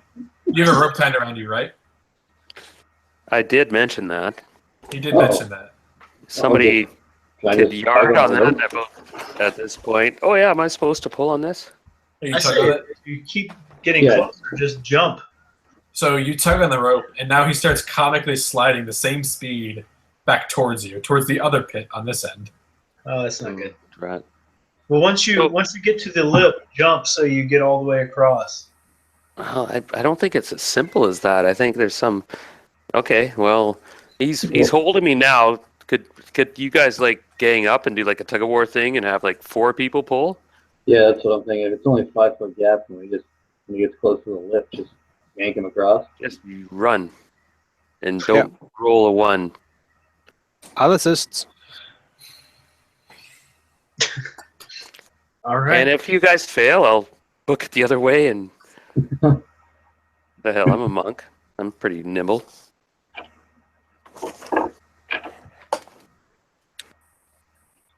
I'm a bit distracted as I think we need to gather this material. This is perfect for transporting loot out of a dungeon. It is 100%. It is 100% efficient. It is literally impossible. This will actually, this material, if we can bring this will. We don't need cars anymore. We will be able to transport whatever we want, whatever we. It's frictionless. Mm-hmm. Really? Thank you. Thank you very much. All right, let's concentrate, people. I'm about to get sucked into this weird pit. Okay. How are we unable to jank him over? Oh, you yank him. Now he's flying towards you, towards the pit on your end of the room. Right, but I want to pull him across the pit. It's only 5 feet, right? Yeah, but I mean, you can't jump when you're sliding like that. No, like we are 4 guys pulling everything we Yeah. can to try to pull his mass across the pit. Okay. Right, You yank him really, really hard, and he like slides over to the side of the pit and like kind of like lands like almost at the bottom of this. Like he like falls like 5 feet before you, because you still got when you pull him, he's not going to perfectly come across. There are some laws of physics, even though this frictionless trap like completely ignores physics. Once you leave the silvery fluid, the laws of physics suddenly apply again. Don't question it. He kind of slides down like 5 feet, not enough to hit the trap at the bottom there, but he noticed that it's a lot of little razor blades. It's rusty razor blades. It's a trap with rusty razor blades. You're gonna get tetanus if you fall into it, so Yeah. don't want that. Have you had your shots? I do have slow fall, which could reduce my fall damage by 40. Yeah, but I think if the razor blades are covered in this goop, it's going to be frictionless razor blades. That sounds kind of scary. Oh my god, the perfect shave. Yeah. Into the bone or through. Oh yeah, basically. Hmm. Oh my god, what is wrong with you? All right, let's pull him back up. Yeah, we pull him up. Is there anything on the roof? Yeah, you guys pull him up and he kind of like slides up with you. So what damage did I take? Nothing. You didn't hit the razor blades. Oh, shit. Oh, good. Yeah, you saw them. You got a little closer and saw them. I thought I was being cheese grated. Oh no, not yet. When you're We hold you at a distance where you can't slide all the way into the other pit, but you jump back across. We hold the rope where it just stops you kind of halfway across, and we'll try to figure out what we do from there. I cast mending on your ego. Okay, guys. Should we? I don't know if I want to try that again. Unless we have a more solid plan. Anyone bring any 2x4s that are like 16 feet long? Does your trident do anything? I know it's got a lot of stuff, and it can detect things. It can talk to fish. It can create a cube of force, and it's really a good conversation piece. Yeah. Ask him if he has any suggestions. So you guys believe I could talk to my spear? Just try. Yeah, I can believe talk to my you god, believe so I assume so. Talk to your spirit. All right. The spirit Recognition. chimes in and says, "I'm a fucking trident. I don't know what to do." I'm not nuts. Oh, okay. All right. He just He's just like, yeah, I'm a pointy stick. I'm not a physics student. all right. All right, master. Understand. All right, we'll have to try this again with a slightly better plan. Any ideas? Slippery surface. And I'm assuming there's a platform on the other side that we can hopefully adhere to. Does anybody have Magnetism. Is it Like some sort of magnet? a climber's kit? I know in 4th edition, climber's kit had like pitons and rope and all that. Does anybody have one of those? It comes with the explorer's kit, which is sort of default. Can Okay. you not fucking climb in front of this? Jesus, come on. down. Could I have actually a longbow? Could I shoot an arrow with a rope attached? Yeah. I'll try to do that to the other side where there's no silvery goop. So you pull your arrow back and you fire it, and as it hits the wall on the other side, it disappears through the wall. Another layer. It's an illusion. Another layer of the trap. So you expected to jump through, and you'd probably fall through into some unknown, even more horrific fate. We could always gamble. Maybe the rusty razor blades are an illusion. Maybe it actually is a jumping castle down there. Yeah. Wait a minute. He's onto something there. I didn't actually feel their bite. You first. Right, Yeah. tie a rope up to me, and I can rappel down. Yeah, rappel down and tap it with your boot. And see if they're real. Yeah. Are these razor blades real? Who's holding on to me? I'll hold. All right, I tie a rope around my waist and slide on my belly to the edge, and he just leans me over the edge, and I reach down and twick it with my thumb. Oh, that's sharp or not? You touch it and it cuts your finger. Make a con saving throw for me, please. Purple worm poison. 12 plus 3, 16. Remember that tetanus joke you made? I know. Um, It's all real. All of a sudden, you feel this. Your heart racing. Your muscles start spasming tightly. So you took 6 damage from the cut. Damn it. And then now, as all of a sudden you start like your muscles and start spasming. You start like jerking Pull out. me up. Pull me up. Pull me up. He's getting a lot of You take 11 damage as this spasms through your body. As they pull you up, pull you up. As you hit the top again, you kind of flop over, spasming, and your muscles are just tightening up. Your bones, you're getting really close to your bones, just kind of snapping with these jerky motions. I'm gonna. Can I use lesser restoration to remove a condition? What does it do? Let me read it off real quick. Touch a creature either in one disease or one condition afflicting it. Yeah, so you touch him, and all of a sudden he relaxes his muscles. Still, his heart beating is still heavy, but he's now alive. All right. Wow. Don't touch that shit again. All right, it's real. It's real. It's called super tetanus. I'm not fucking with you. It's the super tetanus. We're gonna learn the hard way in this whole module. I'm thinking. How far are you down? Could there be an idea to backtrack to the previous room and just spend the night? So we go at this with. Well,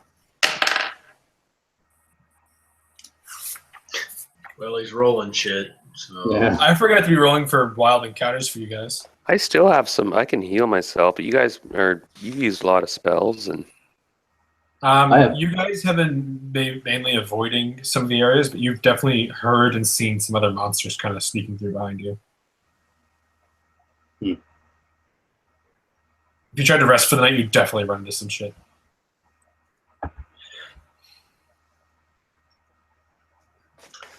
What Is happened? anybody- So did the whole rope and everything just disappear into the wall? Yeah. So we don't have a rope anymore? Well, no, the rope kind of cut off after the wall there. So the rope kind of just fell flat. So pulling it back, is the arrow still there or is it gone? It's just a clean cut. Oh shit. So in other words, there's actually no reason for us to cross this room, as whatever material is on the other side will cut us in half when we try to Well, no, pass it. there's the wall, and then there's a door to the right of it. So I'll pull the rope back and I'll try to hit for the door this time. Okay. As you fire it down the hallway, it kind of bounces off the edge of the stone. You're kind of hitting at an angle, so there's no real way for you to embed it all, and that too bounces off into the behind the wall. But the door is physical, it seems. Yeah, they hit the door and like it bounced off the door. Yeah. It's not a door; it's a doorway, like an arch, like a stone arch. Okay.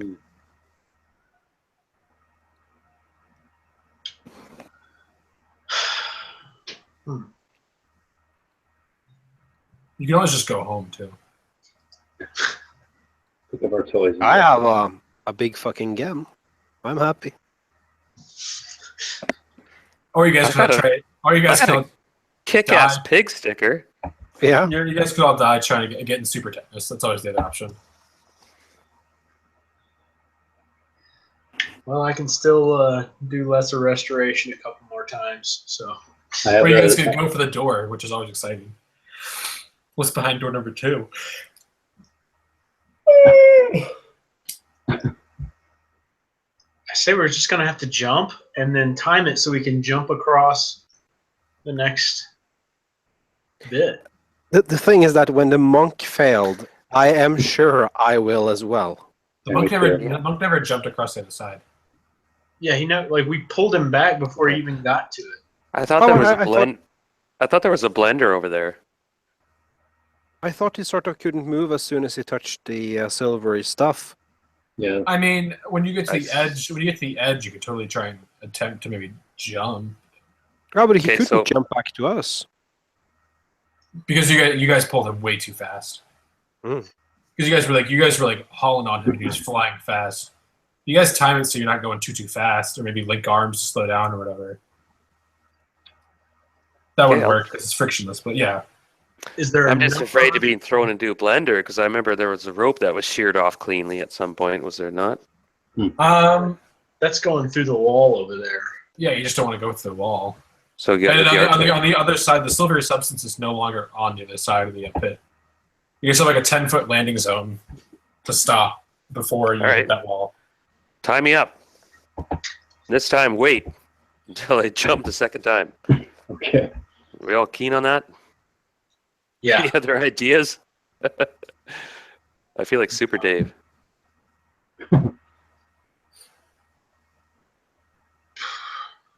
I can't All right, afford- we're off. Yep. No? So you guys all jump, right? Norwegian All of you? fluid. All of Oh. us? No, I think just the monk. Oh, just the one? I'm afraid he's right. All right, so you jump across again. None of you said you put a rope on him, did you? Yeah, we sitting I there. think we cut the rope off. I was think like, I think he gave us a hint that we all have to jump at once and take the weight off this side. I never said that, but no, I was implying that. But I got a hint there, or either I'm hearing things. Pull You me jump- back. Or Do we want to try that? Do we all want to jump? well, let's wait what happens first. Oh, actually, I'll end up on the fucking razor blades again. Pull me back. So what are you guys Going doing? back again? I'll say we all jump. All for one. Yeah. Does somebody have some grit or sand we can throw in front of us? I hate Uh, sand. It's coarse and rough, and it gets everywhere. Okay, let's think about this for a minute. That might have been just me reading things out of nowhere. So think about this well before you commit, because we could all end up on the bottom of a 5-foot pit covered in Mhm. razor blade cuts. Do any of you guys have pocket sand? It's the best self-defense weapon. No? No one? You guys don't get my references. Come on, King of the Hill. I missed that. Yeah, my Norwegian friend, you've been quiet. But your maze, don't you have high intelligence? You could like He's a rationalize cleric. this. The problem is I choose my slippers of spider climbing over my headband of intellect. So I unfortunately have an intelligence of 10. I But can only your meditate so long. slippers won't allow you to go all the way across on the wall. Yeah, but he said the goo was was also on the walls and the ceiling. Okay, so I'm willing to try again. You guys want to send me off, tie me up, I'm going to go. Either that, I just had a hunch and we'd all jump at once, but then we'd all die at once. And then venture to come to a horribly bloody halt. So from behind you guys, you can hear the sound of stone stomping on stone. See? Damn it. Let's go. Yeah. I don't know if And two large stony figures come around the corner behind you guys. Two gargoyles. Oh, they fly. Oh, shit. Two from what you can see. Is there some way to create a barrier behind us, or should we just take them out? Well, if we run, jump onto the frictionless thing, and then try to jump across, at least we're getting away from them. And Dude, I just totally all right, we can do this. I feel it. I think we can do it. I really Yeah. believe in you guys. Let's jump. Even the DM believes in us. All right, who's got leadership or inspiration skill? I've got persuasion skill. I can persuade everyone. Let's You just might jump. need it. The dwarf is getting restless, and he hears these stone steps behind him, and he's just going to go for it. He's going to jump onto All the right, frictionless I'd surface. follow the dwarf, I suppose. I go to. So, oh, you guys are jumping? Yep. Yep. Tony, you're jumping? Well, he's alone now. Yeah, I'm sorry. I was trying to get unmuted. Yeah, I'll be jumping too.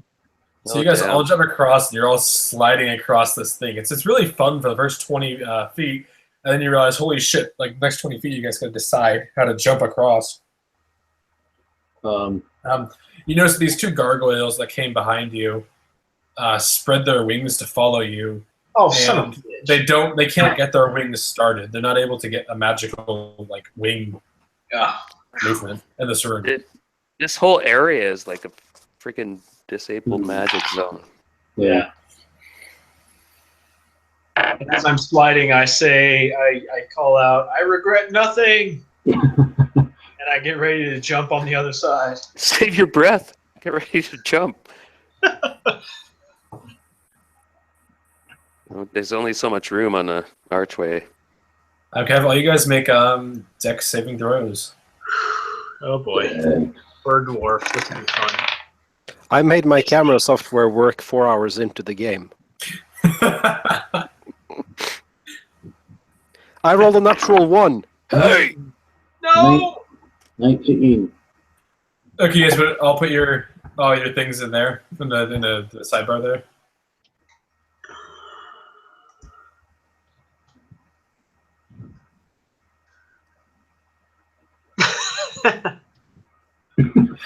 Oh my god. So for those of you that rolled a 16, you rolled one above what you needed. Woo! For the two of you that rolled lower, so Robert, Chad, and Darren, you guys make it and you jump. Dwarfy, you roll and you slide into the wall. Which, as you slide through, you realize it was just an illusion, and there's the rope, and the wall stretched back a little farther. It was meant to frustrate you because you couldn't fire an arrow. Look at For the two of you that fell in the pit, you guys both take 6 damage as you fall into a bed of rusty razor blades. that. Oh shit. Can I have you guys both make con saving throws for me? We need to get them out of there. Yep. Wow. 2 for a total of 4. Oh, 19 on the die, 21 in total. Okay. So you managed to stave off super tetanus, but Tony, I'm sorry, you got super tetanus. You're noticing at the bottom of this pit, all of a sudden your muscles start contracting or start kind of spasming out, and you're twisting really hard. Okay, I'm gonna Tony's lower the the mage, rope.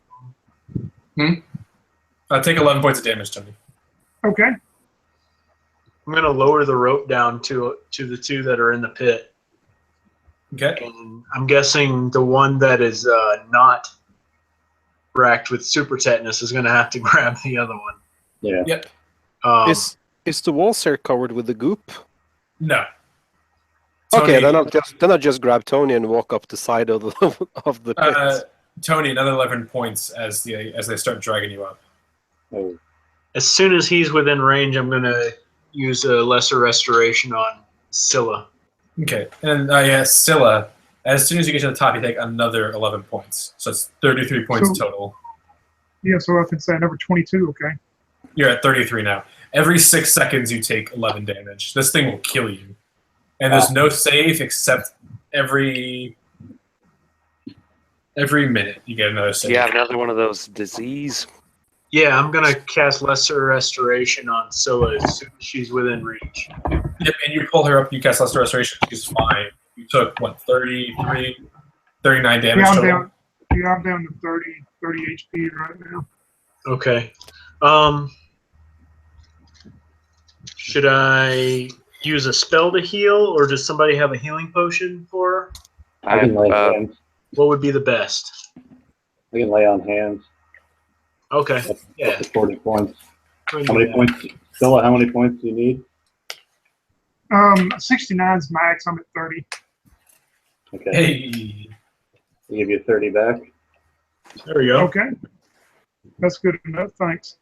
but hey, you guys are there now. It only took like an hour. How in the hell are we going to get back? Oh shit, that's right. You attached a rope from one end to the other, right? Yep. Oh, wait. Yeah. Well, this Did one's it. still tied to me. We turned the furnace off in that other room. But you know what? There's a door right there that you guys can walk through. Hey Alright. guys, can we take like a 2-minute break, or should I just buck off for a minute? You do 2 minutes. I need some more water real quick. Same. Okay, Sounds 2-3 good. minutes, Yeah, I'll be right back. or 4 maybe, tops.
Wow.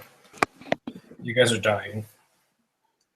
Hey, I'm fine, but Well- I think the next thing I might do is try running like a hidden Shrine of Tomoe-chan tournament where like people can like line up and be like, hey, you're gonna buy for like the best time on it.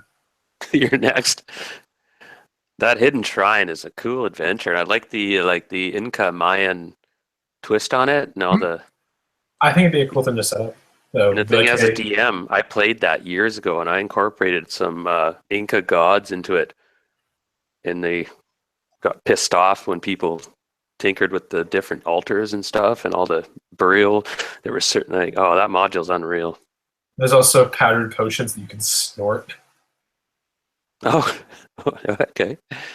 There's powdered potions because they're in this, they're a temple, and you can mix it with water for half the effect, or mix it with wine for the full effect, or you can just snort it straight up. Oh, wow. Oh, I'd Which love does to play that nothing. adventure.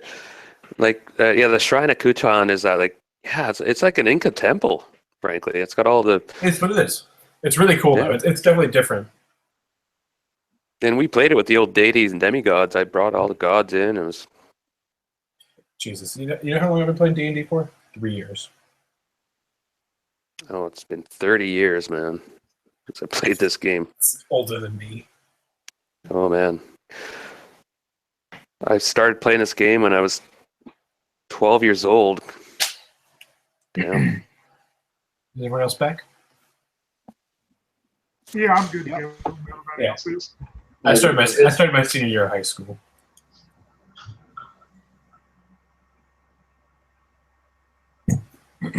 All right. So you guys walk through the door here, and straight ahead is a small hallway, and then there's a right and a left path.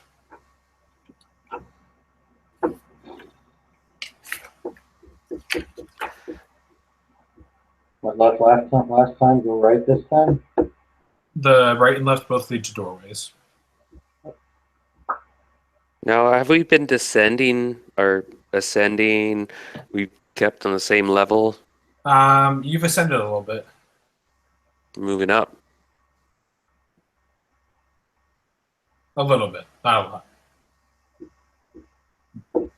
It's not getting hotter anymore or anything. Nope. Okay, Did we find the source of the heat? well, at the beginning it was that room where we all cooked in our armor, or you guys did. Yeah, but was there like any specific source for that heat? The copper plates. It's magic copper. Okay. And we haven't covered all the hallways behind us yet, have we? You have. You guys have explored everything you can thus far. And, okay. Anyone?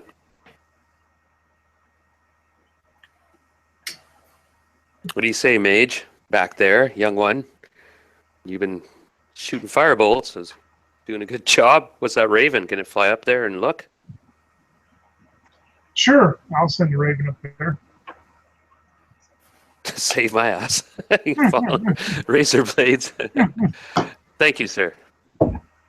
Or ma'am.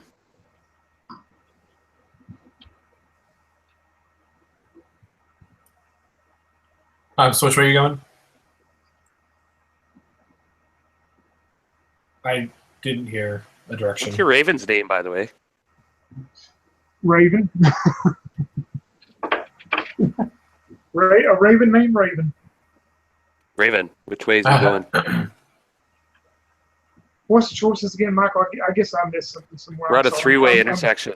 No, it is right and left. Oh, I'm getting. T. I'm getting a little. Oh, this old man's getting sleepy. I'm sorry. You're Yeah, problem. you're I'll go Young right. girl. So the raven comes to a doorway, and ravens can't open doors. All right. Damn it. As Foiled is again. well known among the raven lore. And same thing, we'll send the Raven left to sit there in a closed doorway also. And then the left is also a closed door. They're both closed doors. No, I look towards the monk and go, well, you know, it's a 50-50. Which one you want to slide down?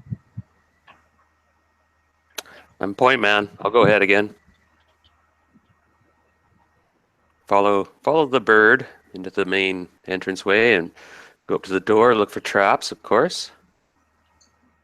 The Default setting. Raven gently tapping at the chamber door. Yeah, the thrush. So yeah, you're the right door, correct? Yep. So you go to this door, and water not only flows through this room, it floats. Entering a hole in the western wall, 2 feet off the floor, is a stream seemingly suspended in midair. A stream seemingly suspended. Stream seemingly suspended. Try saying that at all in midair. It flows out of another hole near the northeast corner. The water is about 3 feet deep, and you can see a few blind cavefish being carried on the brisk current. On either side of the door are a total of 6 kayaks, each able to carry 2 riders. There are no paddles to be found. So it's sweet fucking kayaking is basically what it is. Whitewater rafting. Intense cave rafting. Oh, wait a minute. Like, can you start that description at the beginning again? You said there was Hold on. water Also, suspended? there's a picture of it somewhere. Hold on. I don't see how this could go badly at all. Let's jump in some kayak. Lord. Yeah. Hey, this trident thing I have gives me some really handy stuff in this instance. Yeah, you could totally just swim through if you wanted. Yeah, and I can breathe underwater and stuff. I think. All right. Hold on. I got a screen share. All right, like that. Oh, wow. I just saw that for a second. You see it? I Yeah. remember that picture.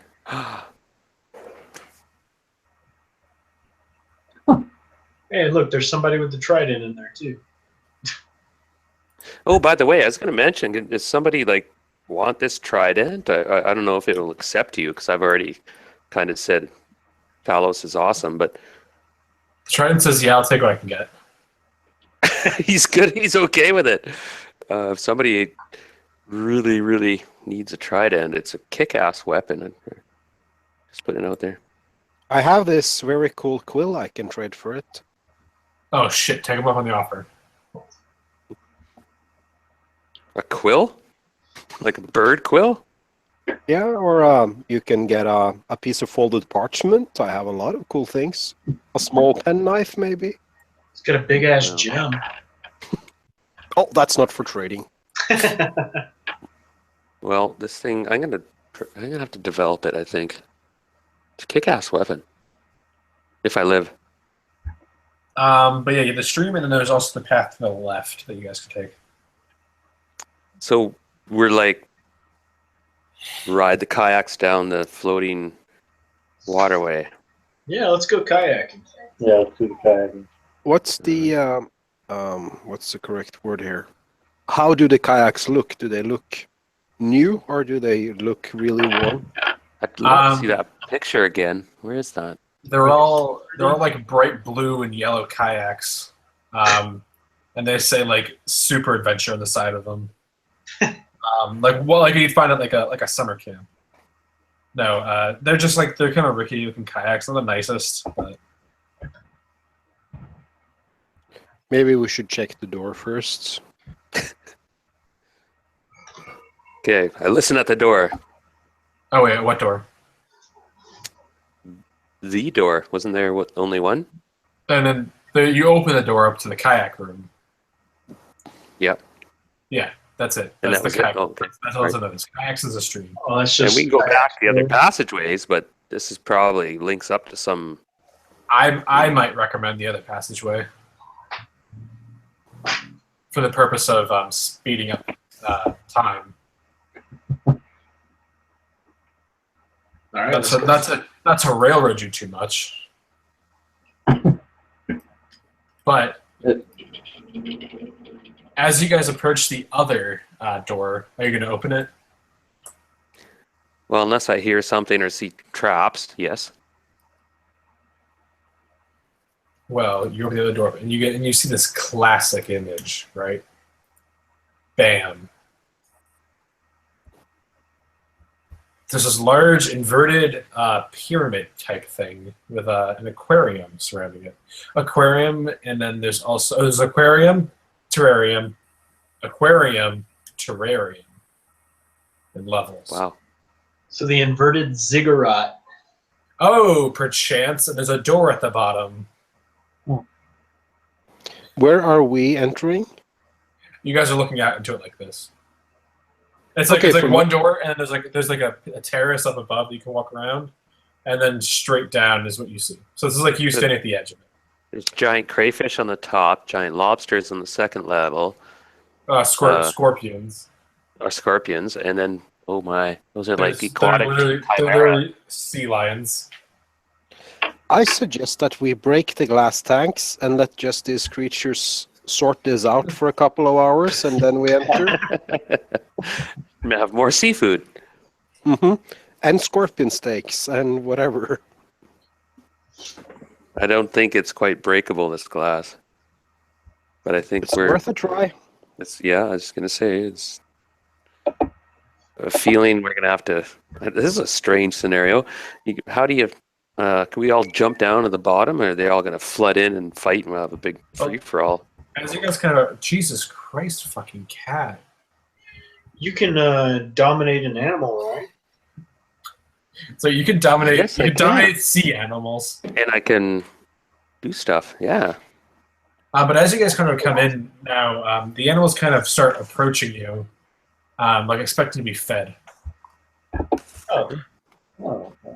Do we have corpses to give to them? Oh yeah, you got a full bag full of them. Remember when you just started carrying them around? Just Now a you bit. don't have any. We could distract them. I do have dominate beasts, so if I could dominate some of the more alpha beasts. Oh yeah. And should we just start a free-for-all here, a brawl? Let's get the... Are the griffins or whatever those are down at the bottom? Are they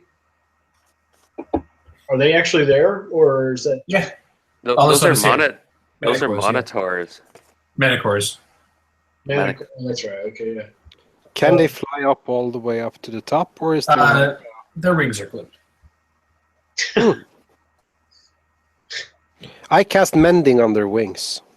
Oh, that's so nice. Roll initiative.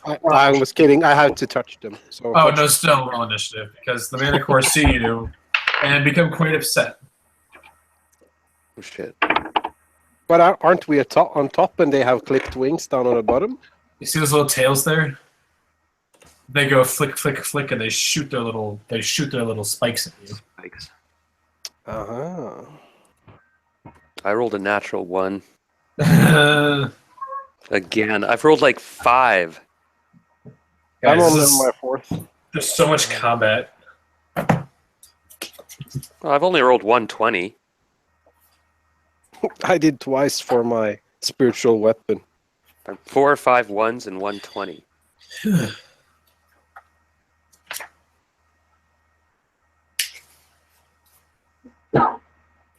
I'm sorry. Things that make you go,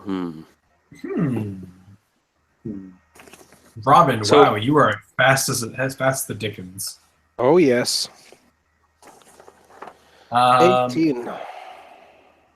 And All right, young wizard, we need your help again. I'm going to dominate some beasts.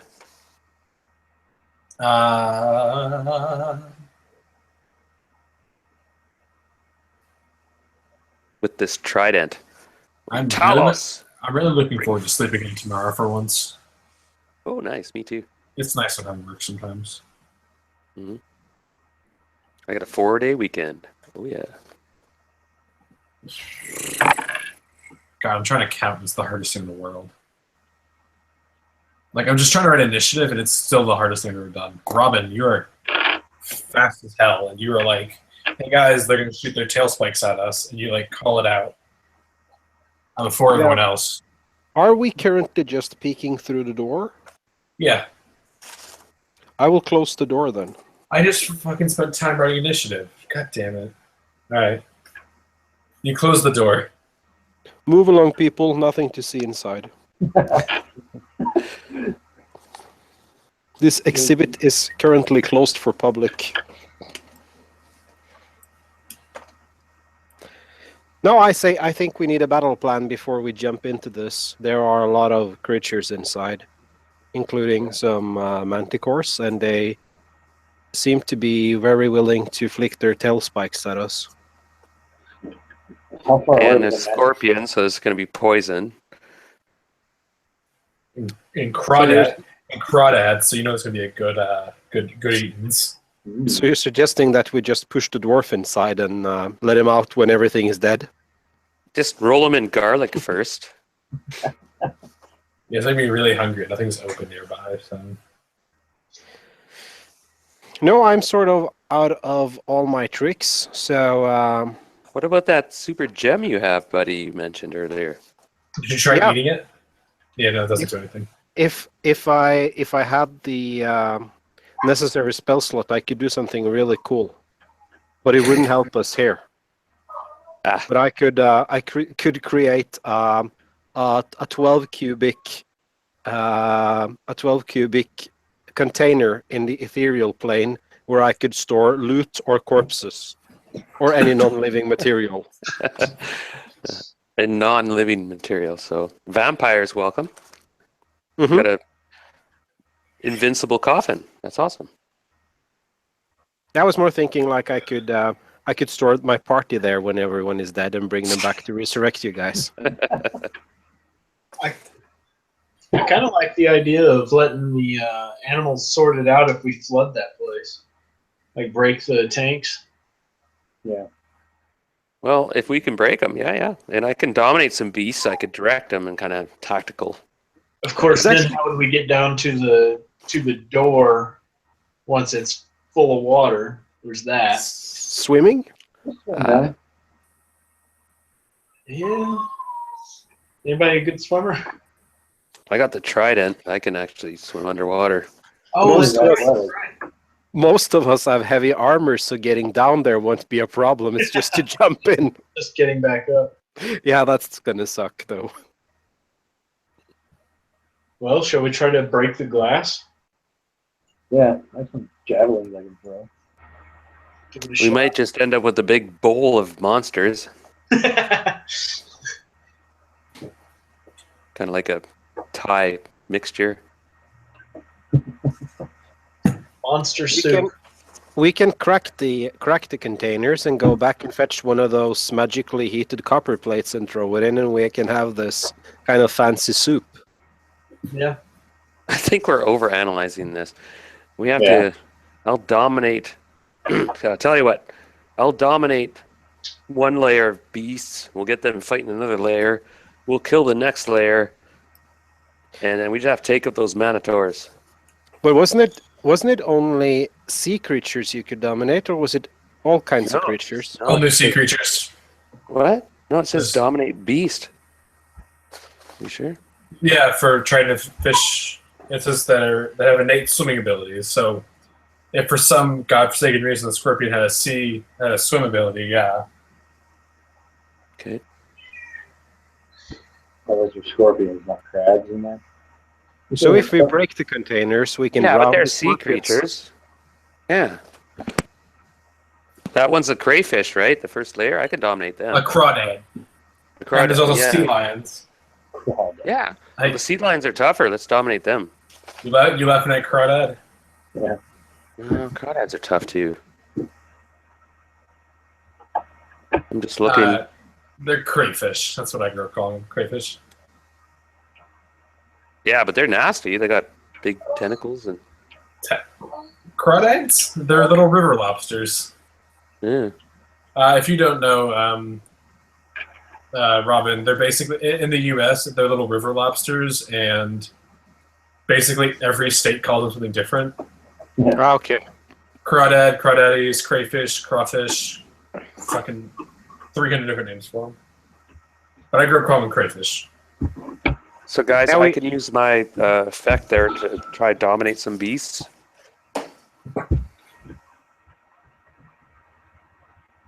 Go ahead. Let's do it. Yeah. Give it a shot. Okay, so there were 3 levels. The crayfish or whatever were on the first level, and then it was the scorpions, right? And then the sea lions, Mhm. and then the manitors. Mhm. Could I? Okay, so I'll get control of the crayfish, and I'll sick them onto the scorpions. I like it. Bug fight. Okay, it's up to you guys. What do you want to do next? How far is it from the door down into the center where the manticores are? How far? Yeah. Why are you asking me? How would I know that? It's like a fucking 60-foot climb down. Okay. Hey, young maid, do you have any fireballs stored up there, by the way? No, she doesn't. No, sure don't have anything like that. Okay. I have my breath weapon, but it only goes 15 feet.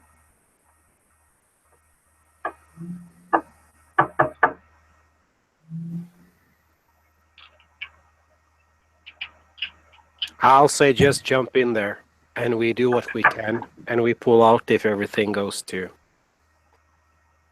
Yeah, yeah, you bet. I've got the crawfish sick in the scorpions. Yeah.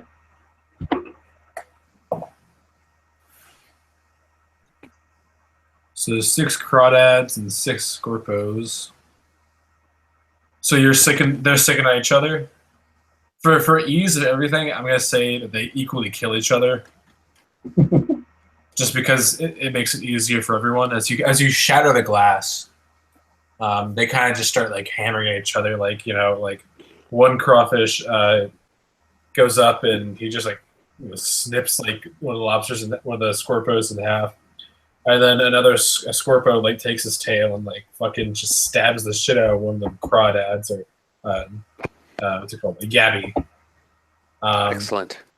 And then another freshwater lobster just gets the shit stabbed out of it, and then a mountain lobster like cuts another scorpion in half. They're called like 300 different things. But scorpos and crawdads have been mortal enemies since day one. That's basic knowledge. And now you're left with the sea lions, which aren't cats at all, believe it or not, and also the manticores, who seem to be quite upset. But I'm just gonna keep the original initiative because I'm really too lazy. I'm getting kind of tired, guys. So, That's all right. hot diggity damn, those mountain lions, sea lions, are gonna be going. Like I said, I'm tired, guys. Are going to be going pretty quick. But Robin, you are first, that dude. We're gonna go with the last initiative. That's cool. I'm Okay. Like I said, I told you literally, I'm too lazy to redo it. I'm Okay, tired. I'm tired right now. It's fine with me. We currently have 2 manticores which can fly, and the sea lions, which disguise as mountain lions once in a while. You have, Aren't their wings you have clipped? three manticores and 2 sea lions. Okay. If you break the glass where the sea lions are, it floods the area where the manticores are and drowns them, and then we just got to deal with sea lions, right? Yeah, it's worth a try. I'm gonna firebolt the glass and see if it breaks. The sea Their lions wings look are like clipped. this. Oh, those are sea lions? Oh. That's a sea Oh, lion. sea It's lion. pretty terrifying. Don't look at its stats, please. That's what it's like.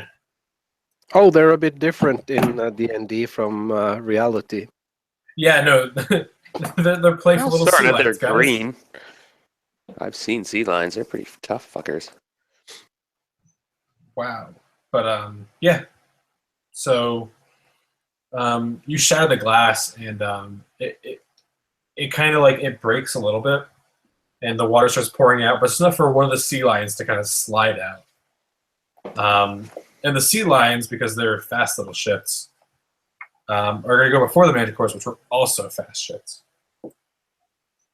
So the first sea lion is going to plunge his teeth into... Wow, these guys are going to make 3 attacks. He plunges his teeth and then makes 2 claw attacks and completely decimates one of the manticores. He crit and killed this thing in one turn.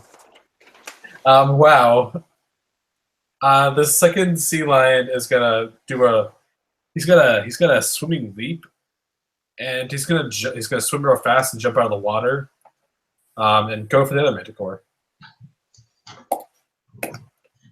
And he crit this one too.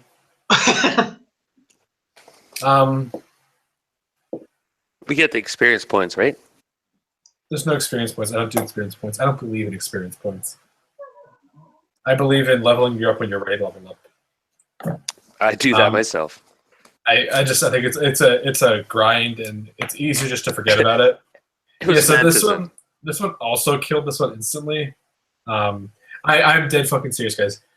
I'm just using their attack's base number. It's 12. So it's like 24, 12, 12, and then 24, 12, 12. And it literally was enough to kill both of these instantly. Wow. Well done. High fives, everyone. High fives. But now you have 2 sea lions who haven't been touched yet. And Rob, go ahead. Or, High five. I'm sorry. Anyone? Nope. Anyone? These sea lions are very angry looking. There we go.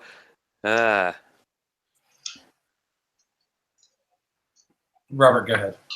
All right, what do we got left? You have 2 sea lions left. Shit. Okay, I'm going to use my... Well, I don't want to get down there with him. You have no way to actually get down there with them right now because there's the giant, there's the bodies of the scorpions, and you still have 2 layers of terraces that you haven't been able to make it through yet. Okay. How about let's use a guiding bolt down there. Okay.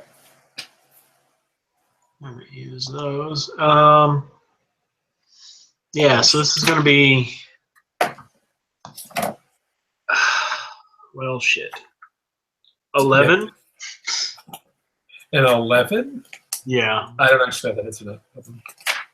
That does hit? It does not. Oh, okay. All right, well, that was pointless. Chad, go ahead, buddy.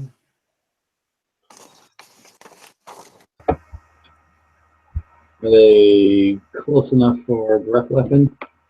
No, you are not. All right, then I'm tossing a javelin.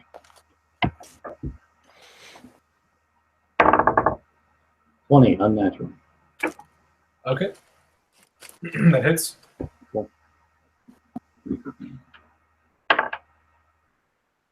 9. And damage. You yell, "Hey, stupid," and you throw your javelin at him. And he looks quite upset. Maybe because you called him stupid, maybe because you threw a javelin. You'll probably won't know. I think it's the hurt feelings. Yeah, it's not the javelin. I guess technically they can't even reach you guys, so it's literally just you guys just blasting cantrips at them. Because there's no water at the higher levels. Hmm. So if you guys don't mind, we can just skip this fight if you want and assume you guys win. Just for the easier, because I think I don't know, we can keep going if you guys want. I'm just getting tired. But I don't want to jip you out of the rest of this adventure. No, well, if everybody else agreed to it, we could always schedule a second game if everybody wanted to. That's just a suggestion. I'm perfectly happy with that. Yeah. I mean, like, basically, if we do a second game, we could finish up this little leg right here, and then you only have a third of the dungeon left right there. yeah, we don't want to rush it either. I mean, Yeah, I'd rather do a second session than rush through it. yeah, Okay. take your time, dude. Yeah, So yeah, we'll cut it here for today. Cool. And then next Thursday work? Maybe. Yeah, as of now, it should be good for me as of now. Yeah. Should be good. All right, I'm going to stop the broadcast. Thanks for everyone who watched. I don't think anyone actually watched, but... we had